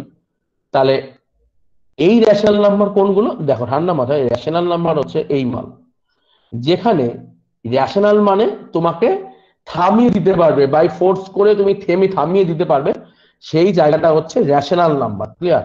বাই ফোর্স করে তুমি যদি থামিয়ে দিতে পারো সেটা রেশনাল নাম্বার। থামিয়ে কোথায় দিতে পারছো, এটা প্রাকৃতিক ভাবেই থেমে যাচ্ছে, তাহলে এটাও রেশনাল নাম্বার। আবার এটা তোমাকে বাই ফোর্সে থামিয়ে দিতে পারছো, তার মানে সব টার্মিনেটিং নাম্বারই রেশনাল নাম্বার, আর সব রিপিটেটিং নাম্বার গুলোও কিন্তু রেশনাল নাম্বার। সেইটাই দেখো আমি এখানে লিখেছি যে অল রিপিটেটিং ডেসিমেল, মানে রিপিটেটিং যত নাম্বার আছে প্লাস অল টার্মিনেটিংও যত আছে প্লাস রিপিটেটিং যত আছে সবগুলোই ঢুকে যাচ্ছে কোথায়, রেশনাল নাম্বারের মধ্যে। ক্লিয়ার?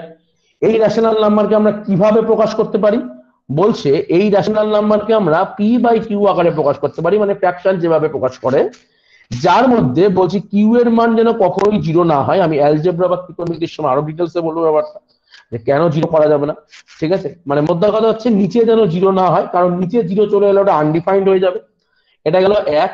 আর 2 নম্বর কি হবে, পি আর কিউ কে কিন্তু অবশ্যই ইন্টিজার হতে হবে, মানে একটা সংখ্যা হতে হবে। যেমন ধরো 2/3, কোনো সমস্যা নেই। যেমন ধরো এই যখন অপশন আছে দেখো, দেখো এক্সাম্পল দেখো 1/3, 2/7, 9/13, 27/52, 4/9, মানে মোদ্দা কথা হচ্ছে নিচে যেন জিরো না আসে, আর এটা যেন একটা ফ্র্যাকশনের মতো দেখতে হয়, তাহলেই যাই হবে কেন ওগুলো সবই তোমার রেশনাল নাম্বার চলে আসবে। ক্লিয়ার? বেশ, এইবার তাহলে দেখো আবার আমি আগের স্লাইডে যাই। দেখো এখানে দেখো এর মধ্যে আমার এই টার্মিনেটিংটা হয়ে গেল, রিপিটেটিংটাও হয়ে গেল, তাহলে পড়ে থাকলো কি নন রিপিটেটিং ডিজিট, যেগুলো রিপিট হচ্ছে না, তাহলে সেইটাই তৈরি করবে কি, দেখো সেটাই লেখা আছে যে নন রিপিটেটিং নন টার্মিনেটিং, যেটা নন টার্মিনেটিং এর গুলোর মধ্যে নন রিপিটেটিং অর্থাৎ রিপিট যেগুলো হচ্ছে না, যেমন এই যে এক্সাম্পল এইটা যেরকম আমি একটু আগেই তোমাকে দিলাম, সেই নাম্বার গুলোর একটা স্পেশাল নাম্বার বহন করবে, সেটা হচ্ছে ইরেশনাল নাম্বার। তাহলে রেশনাল নাম্বার হচ্ছে ফ্র্যাকশনের মধ্যে সেইগুলোই যেটা কিন্তু তোমার পি বাই কিউ আকারে প্রকাশ করা যাবে, যেখানে কিউ নট ইকুয়াল টু 0 হবে। আর এই ক্ষেত্রে এবং যেটাকে থামিয়ে দেওয়া যাবে, সেটা তুমি প্রাকৃতিকভাবে হতে পারে বা বাই ফোর্স হতে পারে, কিন্তু যেইগুলোকে থামানো যাবে না কোনো অবস্থাতেই, সেই জিনিসগুলো হচ্ছে ইরেশনাল নাম্বার। এর মধ্যে কি আসছে, অল নন রিপিটেটিং নন টার্মিনেটিং, যেটা ওই ছিল ওইখানে যেটা ছিল ওইটা, যেটা বাকি ছিল হলো। এবার এর মধ্যে কতগুলো উদাহরণ তুমি দেখতে পাচ্ছ, যেমন সবার আগে দেখতে পাচ্ছ গোল্ডেন রেশিও। আমি খুব বেশি বলবো না, খুব ছোট্ট করে একটা তথ্য দেবো তোমাকে, পাই বা যে কোনো রুটের মান ইও আছে এখানে, ইও হবে, ঠিক আছে তো, ই আছে। তবে এবার দেখো ই কি, এখন এগুলো তোমার জানার কোনো প্রয়োজন নেই, আমি জাস্ট পড়ানোর জন্য পড়ালাম। তোমাদের যে খুব প্রয়োজন আসবে এটা না, এখান থেকে তোমাদের প্রয়োজন আসবে পাই এর ব্যাপারটা থেকে একটা কোশ্চেন আসবে। ডাব্লিউবিসিএস মেন 2018তেও এসেছে, যে কোনো পরীক্ষাতে কোনো না কোনো বার পরীক্ষায় কোশ্চেনটা আসেই, আমি তোমাকে বলে দিচ্ছি কোশ্চেনটা কি আসবে। এবং গোল্ডেন রেশিও, দেখো এখানে একটা কথা আমি লিখে রেখেছি, গোল্ডেন রেশিও। প্রশ্ন হচ্ছে গোল্ডেন রেশিওটা কি, তার থেকে বড় প্রশ্ন হচ্ছে গোল্ডেন রেশিও তোমার জেনে চাকরির পরীক্ষায় খুব একটা কাজে লাগবে না। তোমার যদি জানার ইচ্ছা হয় তাহলে তুমি ইউটিউবে গিয়ে গোল্ডেন রেশিও বলে সার্চ করো, অসাধারণ জিনিস তোমার জন্য অপেক্ষা করে আছে, অসাধারণ একটা জিনিস, অসাধারণ একটা মিস্ট্রি অপেক্ষা করে আছে। ফিবোনাস্কি নাম্বার থেকে তুমি দেখবে গোল্ডেন রেশিওটা অসাধারণ বিষয়। এবং মোনালিসার ছবি আঁকার ক্ষেত্রেও গোল্ডেন রেশিওর ইউজ রয়েছে। তোমার এদিকে চলে যাও, তাজমহলের ক্ষেত্রেও রয়েছে, যে কোনো বড় বড় অসাধারণ ভাস্কর্য যেগুলো নাকি ওন্ডার হয়ে রয়েছে, সেখানে কিন্তু গোল্ডেন রেশিও টাচ দেখা গেছে। এবং গোল্ডেন রেশিও একটা ইরেশনাল নাম্বার, এর একটা মান আছে, তো সেইগুলো তোমার খুব জানার প্রয়োজন নেই। যেটা জানার প্রয়োজন আছে সেটা হচ্ছে পাই কি, পাই আর 22/7, এই দুটো থেকে কি কোশ্চেন আসবে পরীক্ষায়, একদম ডিটেলস কোশ্চেন আসবে যে পাই আর 22/7 মধ্যে, পাই আর 22/7 মধ্যে কোনটা রেশনাল কোনটা ইরেশনাল, একদম পরীক্ষায় এটাই কোশ্চেন থাকবে যে পাই আর 22/7 মধ্যে কোনটা রেশনাল কোনটা ইরেশনাল। 2018 সালে ডাব্লিউবিসিএস মেন্সেও এসেছে, সিএইচএসএল এসেছে, সিজিএল এসেছে, রিএলএ বহুবার এসেছে, পিএসসি তো বহুবার এসেছে এই কোশ্চেন, ঠিক আছে। কোনো না কোনো পরীক্ষাতে আসেই যে পাই আর 22/7 মধ্যে কোনটা রেশনাল কোনটা ইরেশনাল। এবার পাই, পাই কি, এটা একটা কঠিন ব্যাপার। পাইটা কি ব্যাপার, পাই মানে কি, পাই মানে হচ্ছে কোন বৃত্তের পরিধি আর বৃত্তের ব্যাসের অনুপাত, বৃত্তের পরিধি আর বৃত্তের ব্যাসের অনুপাত, ঠিক আছে। বৃত্তের পরিধি যদি নাও, যে কোনো বৃত্তের পরিধি মাপো আর ওই বৃত্তের ব্যাস মাপো, এই দুটোকে যদি রেশিও করো বা ভাগ করো, যে মানটা বেরিয়ে আসবে সেটা তোমার পাই। এবার এই পাই এর মান এক একবার এক এক রকম বেরোবে, ঠিক আছে। এটা একটা কঠিন ব্যাপার। পাই এর কোনো ফিক্সড ভ্যালু এখনো পর্যন্ত সেই অর্থে আবিষ্কার হয়নি। কাছাকাছি মান যেটা ধরা হচ্ছে সেটা হচ্ছে পাই এর কাছাকাছি মান 22/7, নট পাই ইকুয়াল টু 22/7। পাই কিন্তু 22-এর সাথে সমান নয়, পাই হলো 22-এর কাছাকাছি কোনো একটা মান, যেটা প্রায় 22-এর সাথে সমান, 22-এর সাথে সমান প্রায়, অর্থাৎ 3.14 ধরে নেওয়া হচ্ছে 22/7, এবং পাইটা কাছাকাছি, এবং পাই এর মানটা এক একবার এক এক রকম হয়ে যাচ্ছে, এবং পাই কিন্তু একটা ইরেশনাল নাম্বার হলো। আর 22/7টা দেখো, এটাকে পি বাই কিউ আকারে প্রকাশ করা যাচ্ছে, যেখানে এই দুটো ইন্টিজারও আছে 22/7, আবার দেখো 7টা জিরোও নয়। তার মানে এই যে সংখ্যাটা তৈরি করছে, এইটা কিন্তু তৈরি করছে তোমার রেশনাল নাম্বার। তাহলে 22/7 কিন্তু রেশনাল, পরীক্ষায় যেন কোনোভাবেই ভুল না করো। আর পাই কিন্তু ইরেশনাল, ঠিক আছে তো, পাই হচ্ছে ইরেশনাল, 22/7 কিন্তু রেশনাল। মারাত্মক ইম্পর্টেন্ট ব্যাপার এই জায়গাটা, কোনোভাবেই কিন্তু ভুল করে এসো না, ঠিক আছে। রেশনাল ইরেশনালের এই জায়গা। এবং পাই থেকে কি ধরনের কোশ্চেন আসতে পারে, এটা একটা আসতে পারে, আর কি আসতে পারে, পাই থেকে জিকের একটা কোশ্চেন আসতে পারে, কিরকম। আচ্ছা, এইবার তুমি যদি 22/7 মানটাকে নাও, আমি একটু বলি, 22/7 মানটাকে যদি তুমি ক্যালকুলেটরে ফেলো, 22/7 মানটাকে তোমার হাতে যদি সামনে ক্যালকুলেটর থাকে, তুমি দেখবে যে 6 ডিজিট পর পর সংখ্যাটা রিপিট করছে।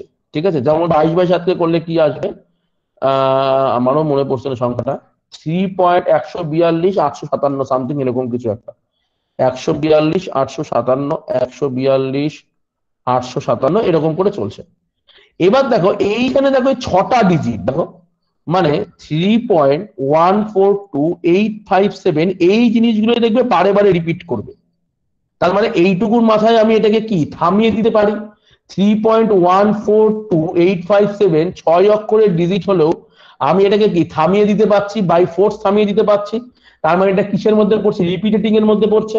আর রিপিটেটিং হলে সেটা কিসের মধ্যে পড়ে যায়, রেশনাল নাম্বারের মধ্যে পড়ে যায়। তাই 22/7 কিন্তু রেশনাল, পাই কিন্তু ভাই ইরেশনাল। এই ভুল যেন ভুলেও না করো।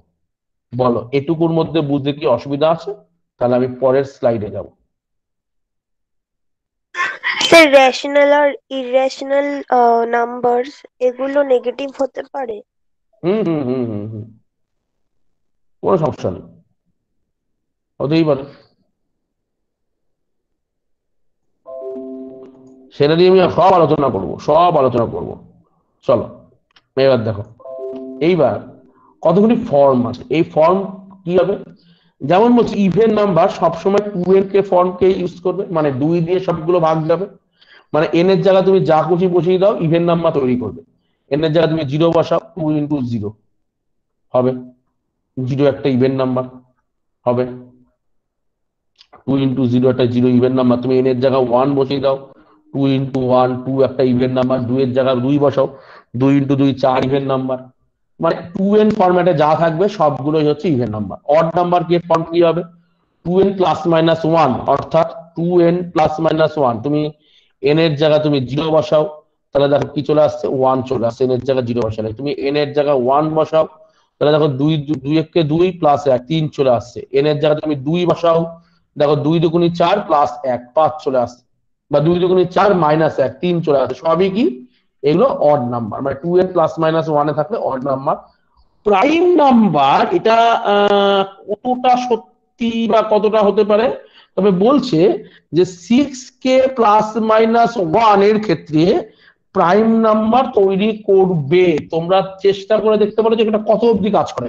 6k ± 1, যেমন ধর কে এর মান যদি 0 বসাও, কে এর মান আবার এখানে কে এর মানটা 0 থেকে শুরু করলে হবে না, ঠিক আছে তো, কারণ 0 থেকে +1 কিন্তু কোনো প্রাইম নাম্বার নয়। এখানে কে এর মানটা 1 থেকে যদি শুরু করো, দেখো 6 কে 6 + 1 7, 6 কে 6 - 1 5, এটাও একটা 5 ও প্রাইম নাম্বার, 7 ও প্রাইম নাম্বার। 2 দিয়ে করো কে এর জায়গায় 6 × 12 + 1 13, 6 × 12 - 1 11, এটা হবে। এবার তুমি বলতে পারো স্যার 17 তো প্রাইম নাম্বার, তাহলে দেখো 3 6 18 - 1 17, 3 6 18 + 1 19 প্রাইম নাম্বার। এইবার তোমার মনে হতে পারে স্যার কে এর জায়গায় যদি 6 বসিয়ে দিই, তাহলে তো 6 6 36 + 1 37 প্রাইম নাম্বার, ঠিক আছে। বাট 6 6 - 1 35, এটা তো প্রাইম নাম্বার নয়। এটা তো প্রাইম নাম্বার নয়, কারণ 35 তো আরো অনেক কিছু যদি ভাগ যায়। তাই জন্য বললাম এটা কিন্তু সব ক্ষেত্রে কাজ করবে না।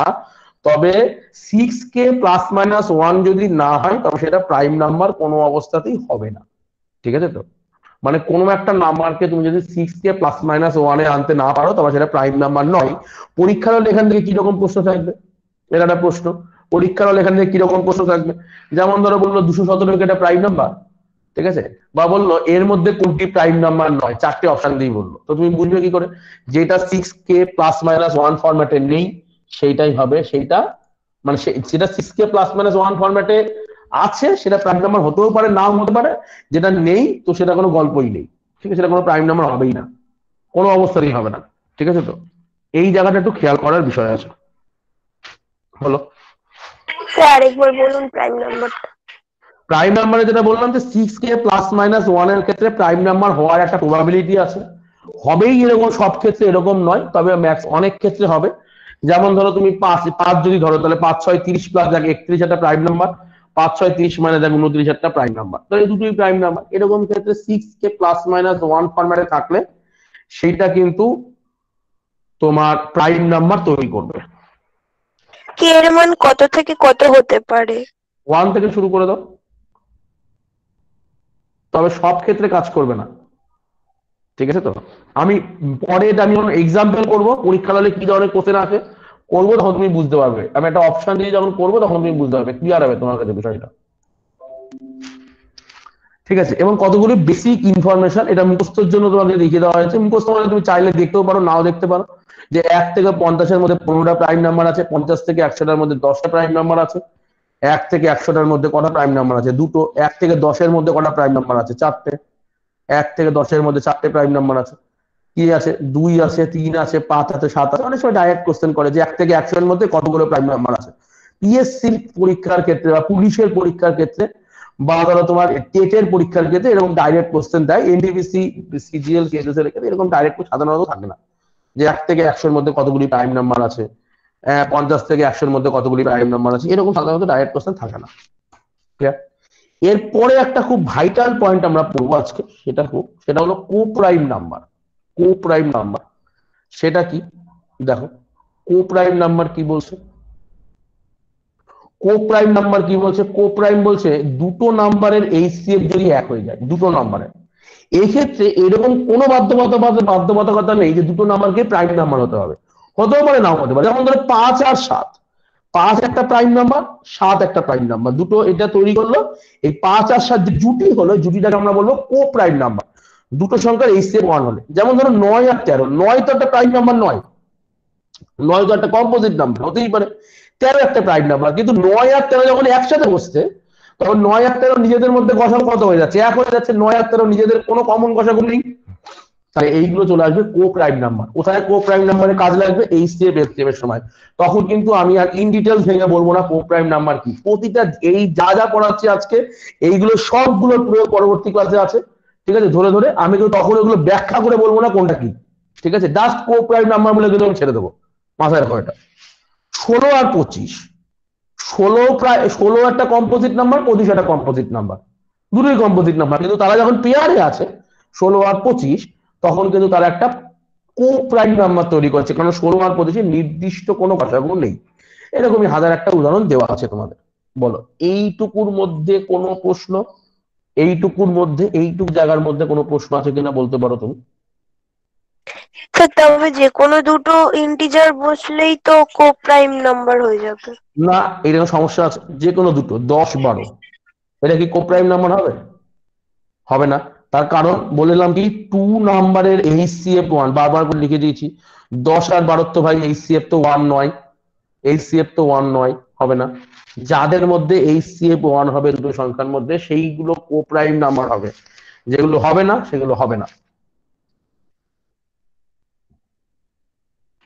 পরস্পর মৌলিক, বাংলায় বললে হয় পরস্পর মৌলিক সংখ্যা।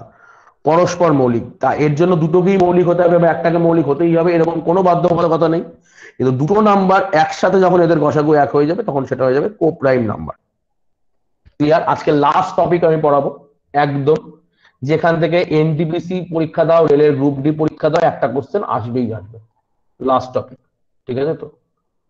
Face value and place value, একটা কোশ্চেন আসবেই, কেউ আটকাতে পারবে না। হয় রেলের গ্রুপ ডি কোনো না কোনো সেটে বা এনটিপিসি কোনো না কোনো সেটে তুমি দেখবে এই প্রশ্ন। ঠিক আছে তো? Face value and place value, face value and place value খুব ইম্পর্টেন্ট টপিক, ছোট্ট একটা টপিক। তাই জন্যই আজকে এই ইন্ট্রোডাকশনের মধ্যে আমি বলে দেবো। কি বলছে? বলছে দেখো A B C D E একটা নাম্বার বলছে, বলছে এরকম একটা নাম্বার, বলছে A B C D E, বলছে এরকম একটা নাম্বার আছে, যে কোনো একটা নাম্বার নিতে পারি। যেমন ধরো 7 4 2 1 7 বা 8, এরকম একটা নাম্বার আছে ধরো। বা ধরো এখানে 5 করে দাও, 4 9 করে দাও, এরকম একটা নাম্বার করে দাও। ঠিক আছে তো? এরকম নাম্বার দিয়ে বললো যে ভাই এই 8-এর প্লেস ভ্যালু কি, সেই স্থানাঙ্ক মান যেগুলো ছিল ওরকম প্লেস ভ্যালু কি আর ফেস ভ্যালু কি। ঠিক আছে তো? প্লেস ভ্যালু মানে কি? যে সংখ্যাটাকে তোমাকে প্লেস ভ্যালু বলবে তার পরের সংখ্যাগুলো সব জিরো বসিয়ে যাবে। মানে কি? যেমন ধরো তার প্লেসের ভ্যালুটা কত, যেমন ধরো এটা কি, যেমন ধরো এবিসিডি তে এটা কোথায় আছে? এটা একক, এটা দশকের ঘর, এটা শতকের ঘর, এটা থাউজেন্ডের ঘর, তাই তো? এটা 10,000-এর ঘর। তাহলে এই সি যদি বলে সি এর তোমার প্লেস ভ্যালু কত, তাহলে তুমি কি করবে? সি এর পর দুটো জিরো বসিয়ে দেবে। অ্যাজ ফর এক্সাম্পল, তোমাকে যদি বলে এখানে 8-এর প্লেস ভ্যালু কত, 8-এর প্লেস ভ্যালু, তাহলে এই এক্সাম্পলটাই বলো 8-এর প্লেস ভ্যালু কত। তাহলে 8, 8-এর পরে কতগুলো জিনিস আছে? 3টে জিনিস আছে, 3টে জিরো, মানে 8,000 অ্যান্সার হবে। ক্লিয়ার? তাহলে প্লেস ভ্যালু মানে যে সংখ্যাটা যেখানে আছে সেটা বসবে, তারপরে সংখ্যাগুলো জিরো বসে যাবে, এই জিনিসটাকে বলা হয় প্লেস ভ্যালু। আর ফেস ভ্যালু কি? ফেস ভ্যালু মানে হচ্ছে, ফেস ভ্যালু যেটাকে বলে, সেই ফেস ভ্যালু মানে, আচ্ছা, ফেস ভ্যালু মানে হচ্ছে যাকে যেরকম দেখতে সেটাই হচ্ছে তার ফেস ভ্যালু। যাকে যেরকম দেখতে মানে সি কে সি এর মতো দেখতে, তাহলে সি এর ফেস ভ্যালু সি।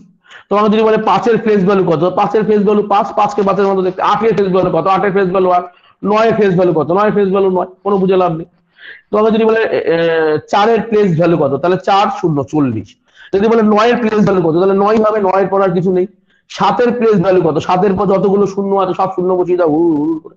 এই এরকম একটা কোশ্চেন, কি ধরনের কোশ্চেন আসবে দেখো, বলবে প্লেস ভ্যালু অফ 8 ইন এই সংখ্যা। ডাইরেক্ট কোশ্চেন থাকবে এরকম পরীক্ষার হলে, যে এই সংখ্যাটার মধ্যে 7 2 8 9 5 4 এর মধ্যে 8 এর প্লেস ভ্যালু কত।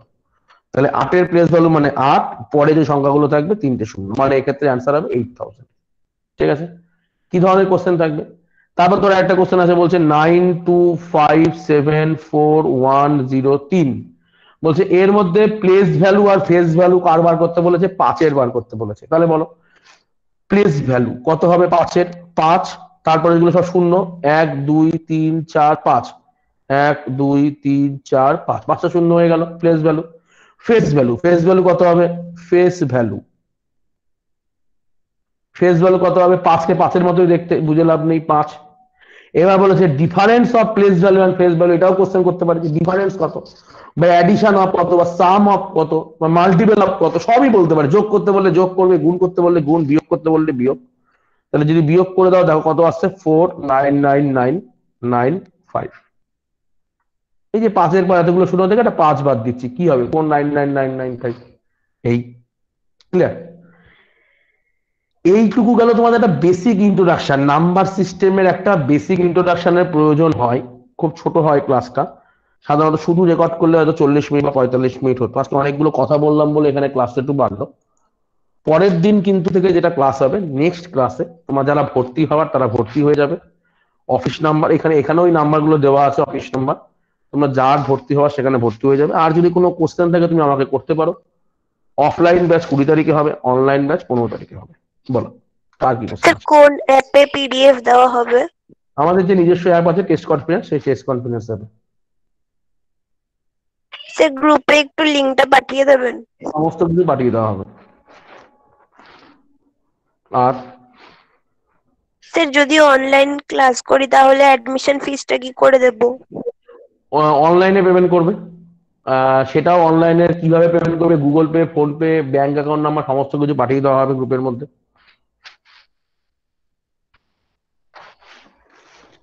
বেশ। আর স্যার আমি এসএসসি জিডি কনস্টেবলের জন্য এডমিশন নেবো, হবে? এসএসসি জিডি কনস্টেবলের জন্য আমি বলে দেবো যে যেটুকু দরকার তোমার, যেটুকু পড়বে, যেটুকু দরকার নেই সেখানে আমি বলবো তোমার দরকার নেই। ঠিক আছে, আমি বলে দেবো। যেমন পরের দিন যেটা পড়াবো ফ্যাক্টর, এসএসসি জিডি কনস্টেবলের জন্য কোনো প্রয়োজন নেই। ঠিক আছে, তুমি যদি এনটিপিসি পরীক্ষা দিতে চাও, তুমি যদি এসএসসির পরীক্ষা দিতে চাও, তাহলে ওই পার্টটা লাগবে। তুমি যদি পিএসসির পরীক্ষা দিতে চাও, তুমি যদি পুলিশের পরীক্ষা দিতে চাও, আগামীকাল যেটা পড়াবো সেটা লাগবে না। মানে আগামীকাল যেটা পড়াবো সেটা লাগবে, তার ইউনিট ডিজিটটা লাগবে। ইউনিট ডিজিট আর ফ্যাক্টর পড়াবো, ফ্যাক্টরটা তোমার কোনো কাজে লাগবে না। স্যার আগের দিনে যে ইংলিশ ক্লাসটা হয়েছিল ওটাও কি অ্যাপে পিডিএফ পাওয়া যাবে? সবগুলো যা যেগুলো পেইড ক্লাস শুরু হবে 15 তারিখ থেকে, সমস্ত কিছু অ্যাপে পিডিএফ এবং তার কি যেন বলে ওর নাম, রেকর্ড ক্লাস পেয়ে যাবে। মৌমিতা হালদার বলো কি বলছো, যা বোঝানো হলো তার মধ্যে থেকে একটা কোশ্চেন করো করো করো করো। না আগের দিনে যে ডেমো ক্লাসটা হয়েছিল আর কি। আগের দিনের ডেমো ক্লাস, হ্যাঁ হ্যাঁ সব চলে যাবে, সব চলে যাবে, চাপ নেই।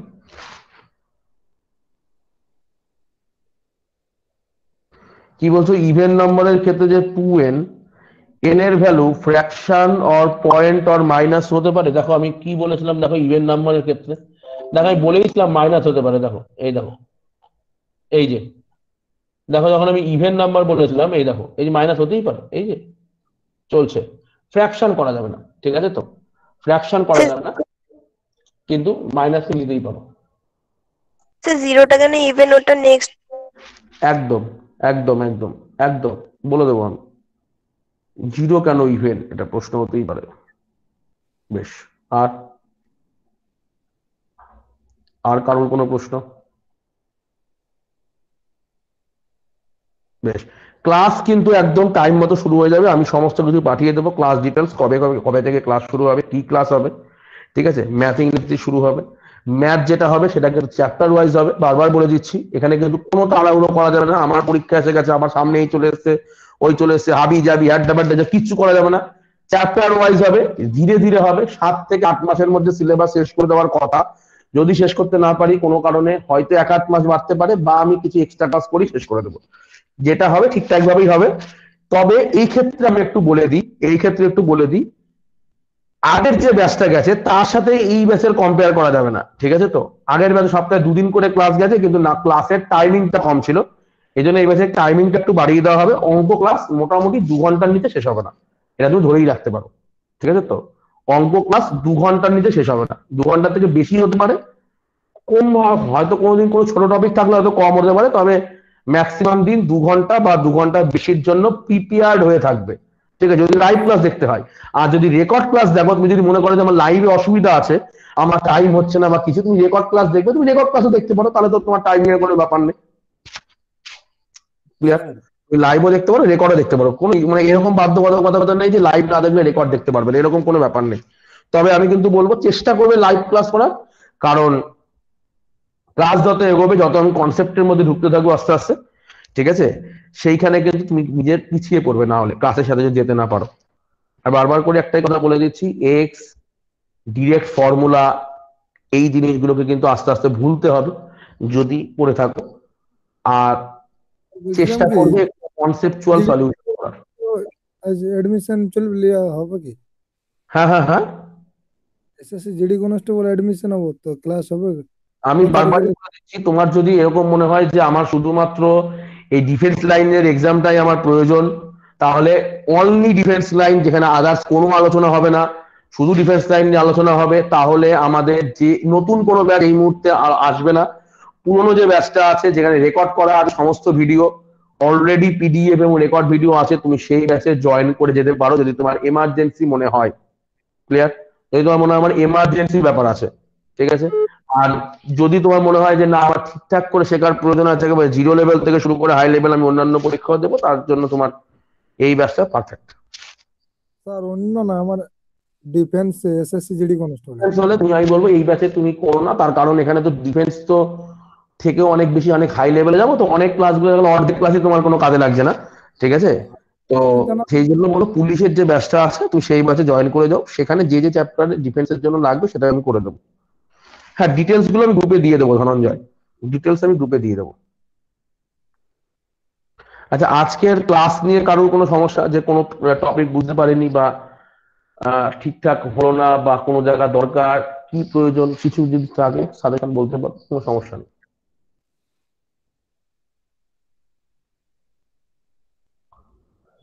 বেশ, কারোর কোনো সমস্যা নেই নেই বেশ, ঠিক আছে, ঠিক আছে। যা সমস্যা হবে আমাকে লাইভে বলবে, ফোন করতে পারো। এখানে আমার নাম্বারটা হচ্ছে 8777, তোমরা তো জানো। ফোন করতে পারো, হোয়াটসঅ্যাপ করতে পারো, তবে হোয়াটসঅ্যাপে যদি ইমিডিয়েট রিপ্লাই না পাও, আমি বারবার বলে দিচ্ছি, হোয়াটসঅ্যাপে যদি ইমিডিয়েট রিপ্লাই না পাও, হোয়াটসঅ্যাপ করার পর আমার একটা ফোন করে দেবে, ঠিক আছে, যদি কোনো ইমিডিয়েট দরকার হয়। আর না হলে অফিসের নাম্বার যে দুটো দেওয়া আছে সেইখানে তুমি যোগাযোগ করে নেবে, কারণ এটা অনেকেই ইমিডিয়েট ক্ষেত্রে পায় না আমাকে, অনেক দরকারি সময়, বা অদরকারে হয়তো পাওয়া গেল, দরকারের সময় হয়তো পাওয়া গেল না। যদি এরকম ইমিডিয়েট কোনো দরকার থাকে, তাহলে অফিসের দুটো নাম্বার আছে, ফোন করে দেবে, ওরা আমাকে বলে দেবে কোনো ইমিডিয়েট দরকার থাকলে। নো ডাউট আপনার ক্লাস জিএসসি তে করেছিলাম, এখনো মনে পড়ে সেই ক্লাস। আচ্ছা, জিএসসি কোন ব্রাঞ্চে ছিলে তুমি? জর্জের কোন ব্রাঞ্চে ছিলে? হ্যাঁ, সেটা তো পুরোনো কথা, আমি যখন জর্জে ছিলাম দিনহাটা, আচ্ছা আচ্ছা, বেশ বেশ বেশ, দিনহাটা ব্রাঞ্চে ছিলে, বেশ, ঠিক আছে। স্যার প্রাইম নাম্বার আর কম্পোজিট নাম্বার নেগেটিভ হতে পারে? কম্পোজিট না না না না না না না না, দেখো শুরু করেছি, দেখো কিভাবে, দেখো কম্পোজিটের 4, 6, 8 দিয়ে নেগেটিভে যাইনি আমি। না, যদি নেগেটিভে আমি -4 -6 এইভাবে নিই। এখানে তোমার ফ্যাক্টরের কনসেপ্টটা ঠিকঠাক করে ক্লিয়ার নেই, ফ্যাক্টরের কনসেপ্ট পরের দিন ক্লিয়ার করব।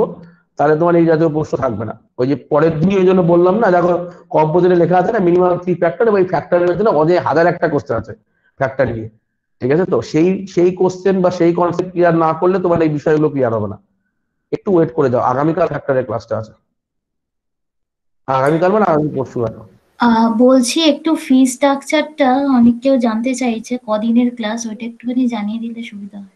ফি স্ট্রাকচারটা হচ্ছে, এক সেকেন্ড, ফি স্ট্রাকচারটা এরকম বলে দিচ্ছি আমি, অবশ্যই বলে দেবো, কেন বলবো না।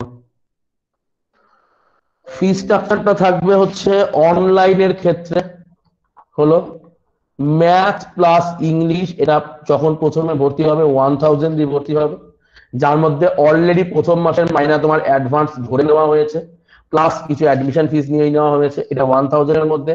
নেক্সট পেমেন্ট হবে অনলাইনের ক্ষেত্রে 15th জানুয়ারি, সরি 15 ডিসেম্বর মধ্যে জানুয়ারি, হ্যাঁ।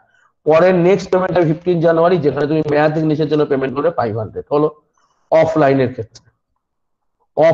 ক্ষেত্রে ম্যাথ এবং ইংলিশের জন্য যে প্রথম মাসে 1000, সেটা এখানে একই রকম বলবৎ থাকবে।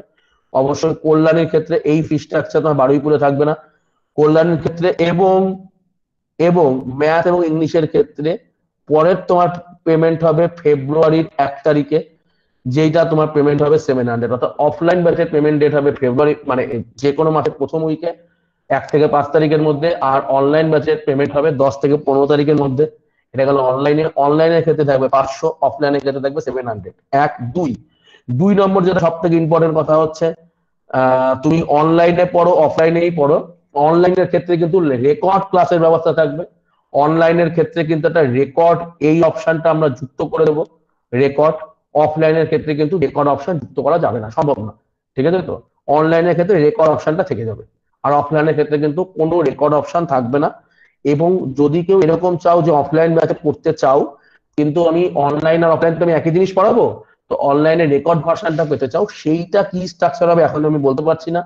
এর সাথে যদি তুমি জিকে জিআইটা অ্যাড করে দাও রেগুলার ব্যাচের মতো, নট ডাব্লিউবিসিএস, আমি বলে দিই ডাব্লিউবিসিএস এর জিকেটা টোটাল আলাদা, রেগুলার ব্যাচ যেটা নাকি তোমার কম্বাইন্ড যে ব্যাচটা হচ্ছে, যেটা জিকে জিআই যদি অ্যাড করতে চাও, এটা নতুন ব্যাচ চালু হবে 1 মাস পর। সেটা যেদিন চালু হবে কল্যাণীদের তার থেকে 1 মাস পর, যেমন এই শুরু হয়ে যাচ্ছে এর থেকে 1 মাস পর শুরু হবে অনলাইনে জিকে জিআই এর ব্যাচ। যদি তোমাদের মনে হয় যে রেকর্ড ভার্সন পেয়ে নিতে চাও, সেটা হয়তো অনেক কম পড়বে, হয়তো 200-100 টাকা বেড়ে যাবে। তুমি জিকে জিআই এর রেকর্ড ক্লাস আগের ব্যাচে টোটাল রেকর্ড ক্লাসটা ওয়ান টাইমে পেয়ে যাবে, প্রতি মাসে মাসে তোমার পেমেন্ট বাড়তে থাকবে এরকম করে। ক্লিয়ার? আর WBCS এর বলো কি বলছিলে? আর WBCS এর কিরকম কি অ্যাডমিশন কখন থেকে?